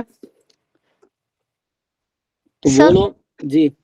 sir, I have one general doubt, sir. Like in finding p values, sir, are there any standard formulas for finding p yes, values? standard formula is you first need to find the critical region, so from the critical region you will get the test statistics. So you first get the test statistics, so from where you will get it from critical region. Critical region you can find using likelihood ratio test, or many time critical region is given in the question itself, so or test statistics is given directly, so just you write p value is probability. Now it depends on the type of critical region it is, so suppose like h0 is, suppose theta is something, for example theta naught, and h1 is theta is more than theta naught, for example, or you get some test statistic like t more than some k. This is the critical reason actually. So in that case, what you do, you just see the test statistics is more than its observed value. This small t is the observed value of this capital T, given h naught is true. So what is the definition? Probability, this is the test statistics. The statistics used in the critical reason. And this is the observed values. Observed value of critical reason. Yeah, sorry, test statistics. Observed value. So what is the probability of this in this case? So in different cases, you may get different value, but depends on the type of critical reason it is. When you have mod something, so you have to take mod here. Something like this.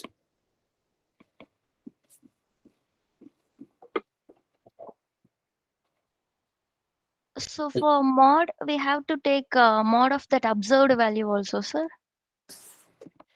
Yes, actually, observed value you will get some positive number, obviously, because if it is mod, so mod will not be affected here. Yes, answer is yes for the question.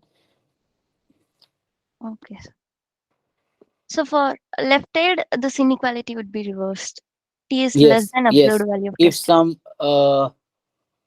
test statistics is like this, suppose t is less than some k, right? So if it is the critical reason, so you're rejecting h naught, then it will reverse. Yeah, so it will be reversed.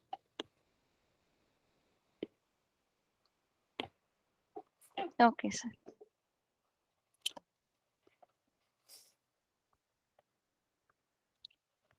Okay I think so हमने देखो जो नए लोग हैं जिन्होंने videos बहुत सारे लोग मैं देख रहा हूँ जब क्वेश्चन पूछते हैं मुझे समझ आया था कितने अपडेटेड हो.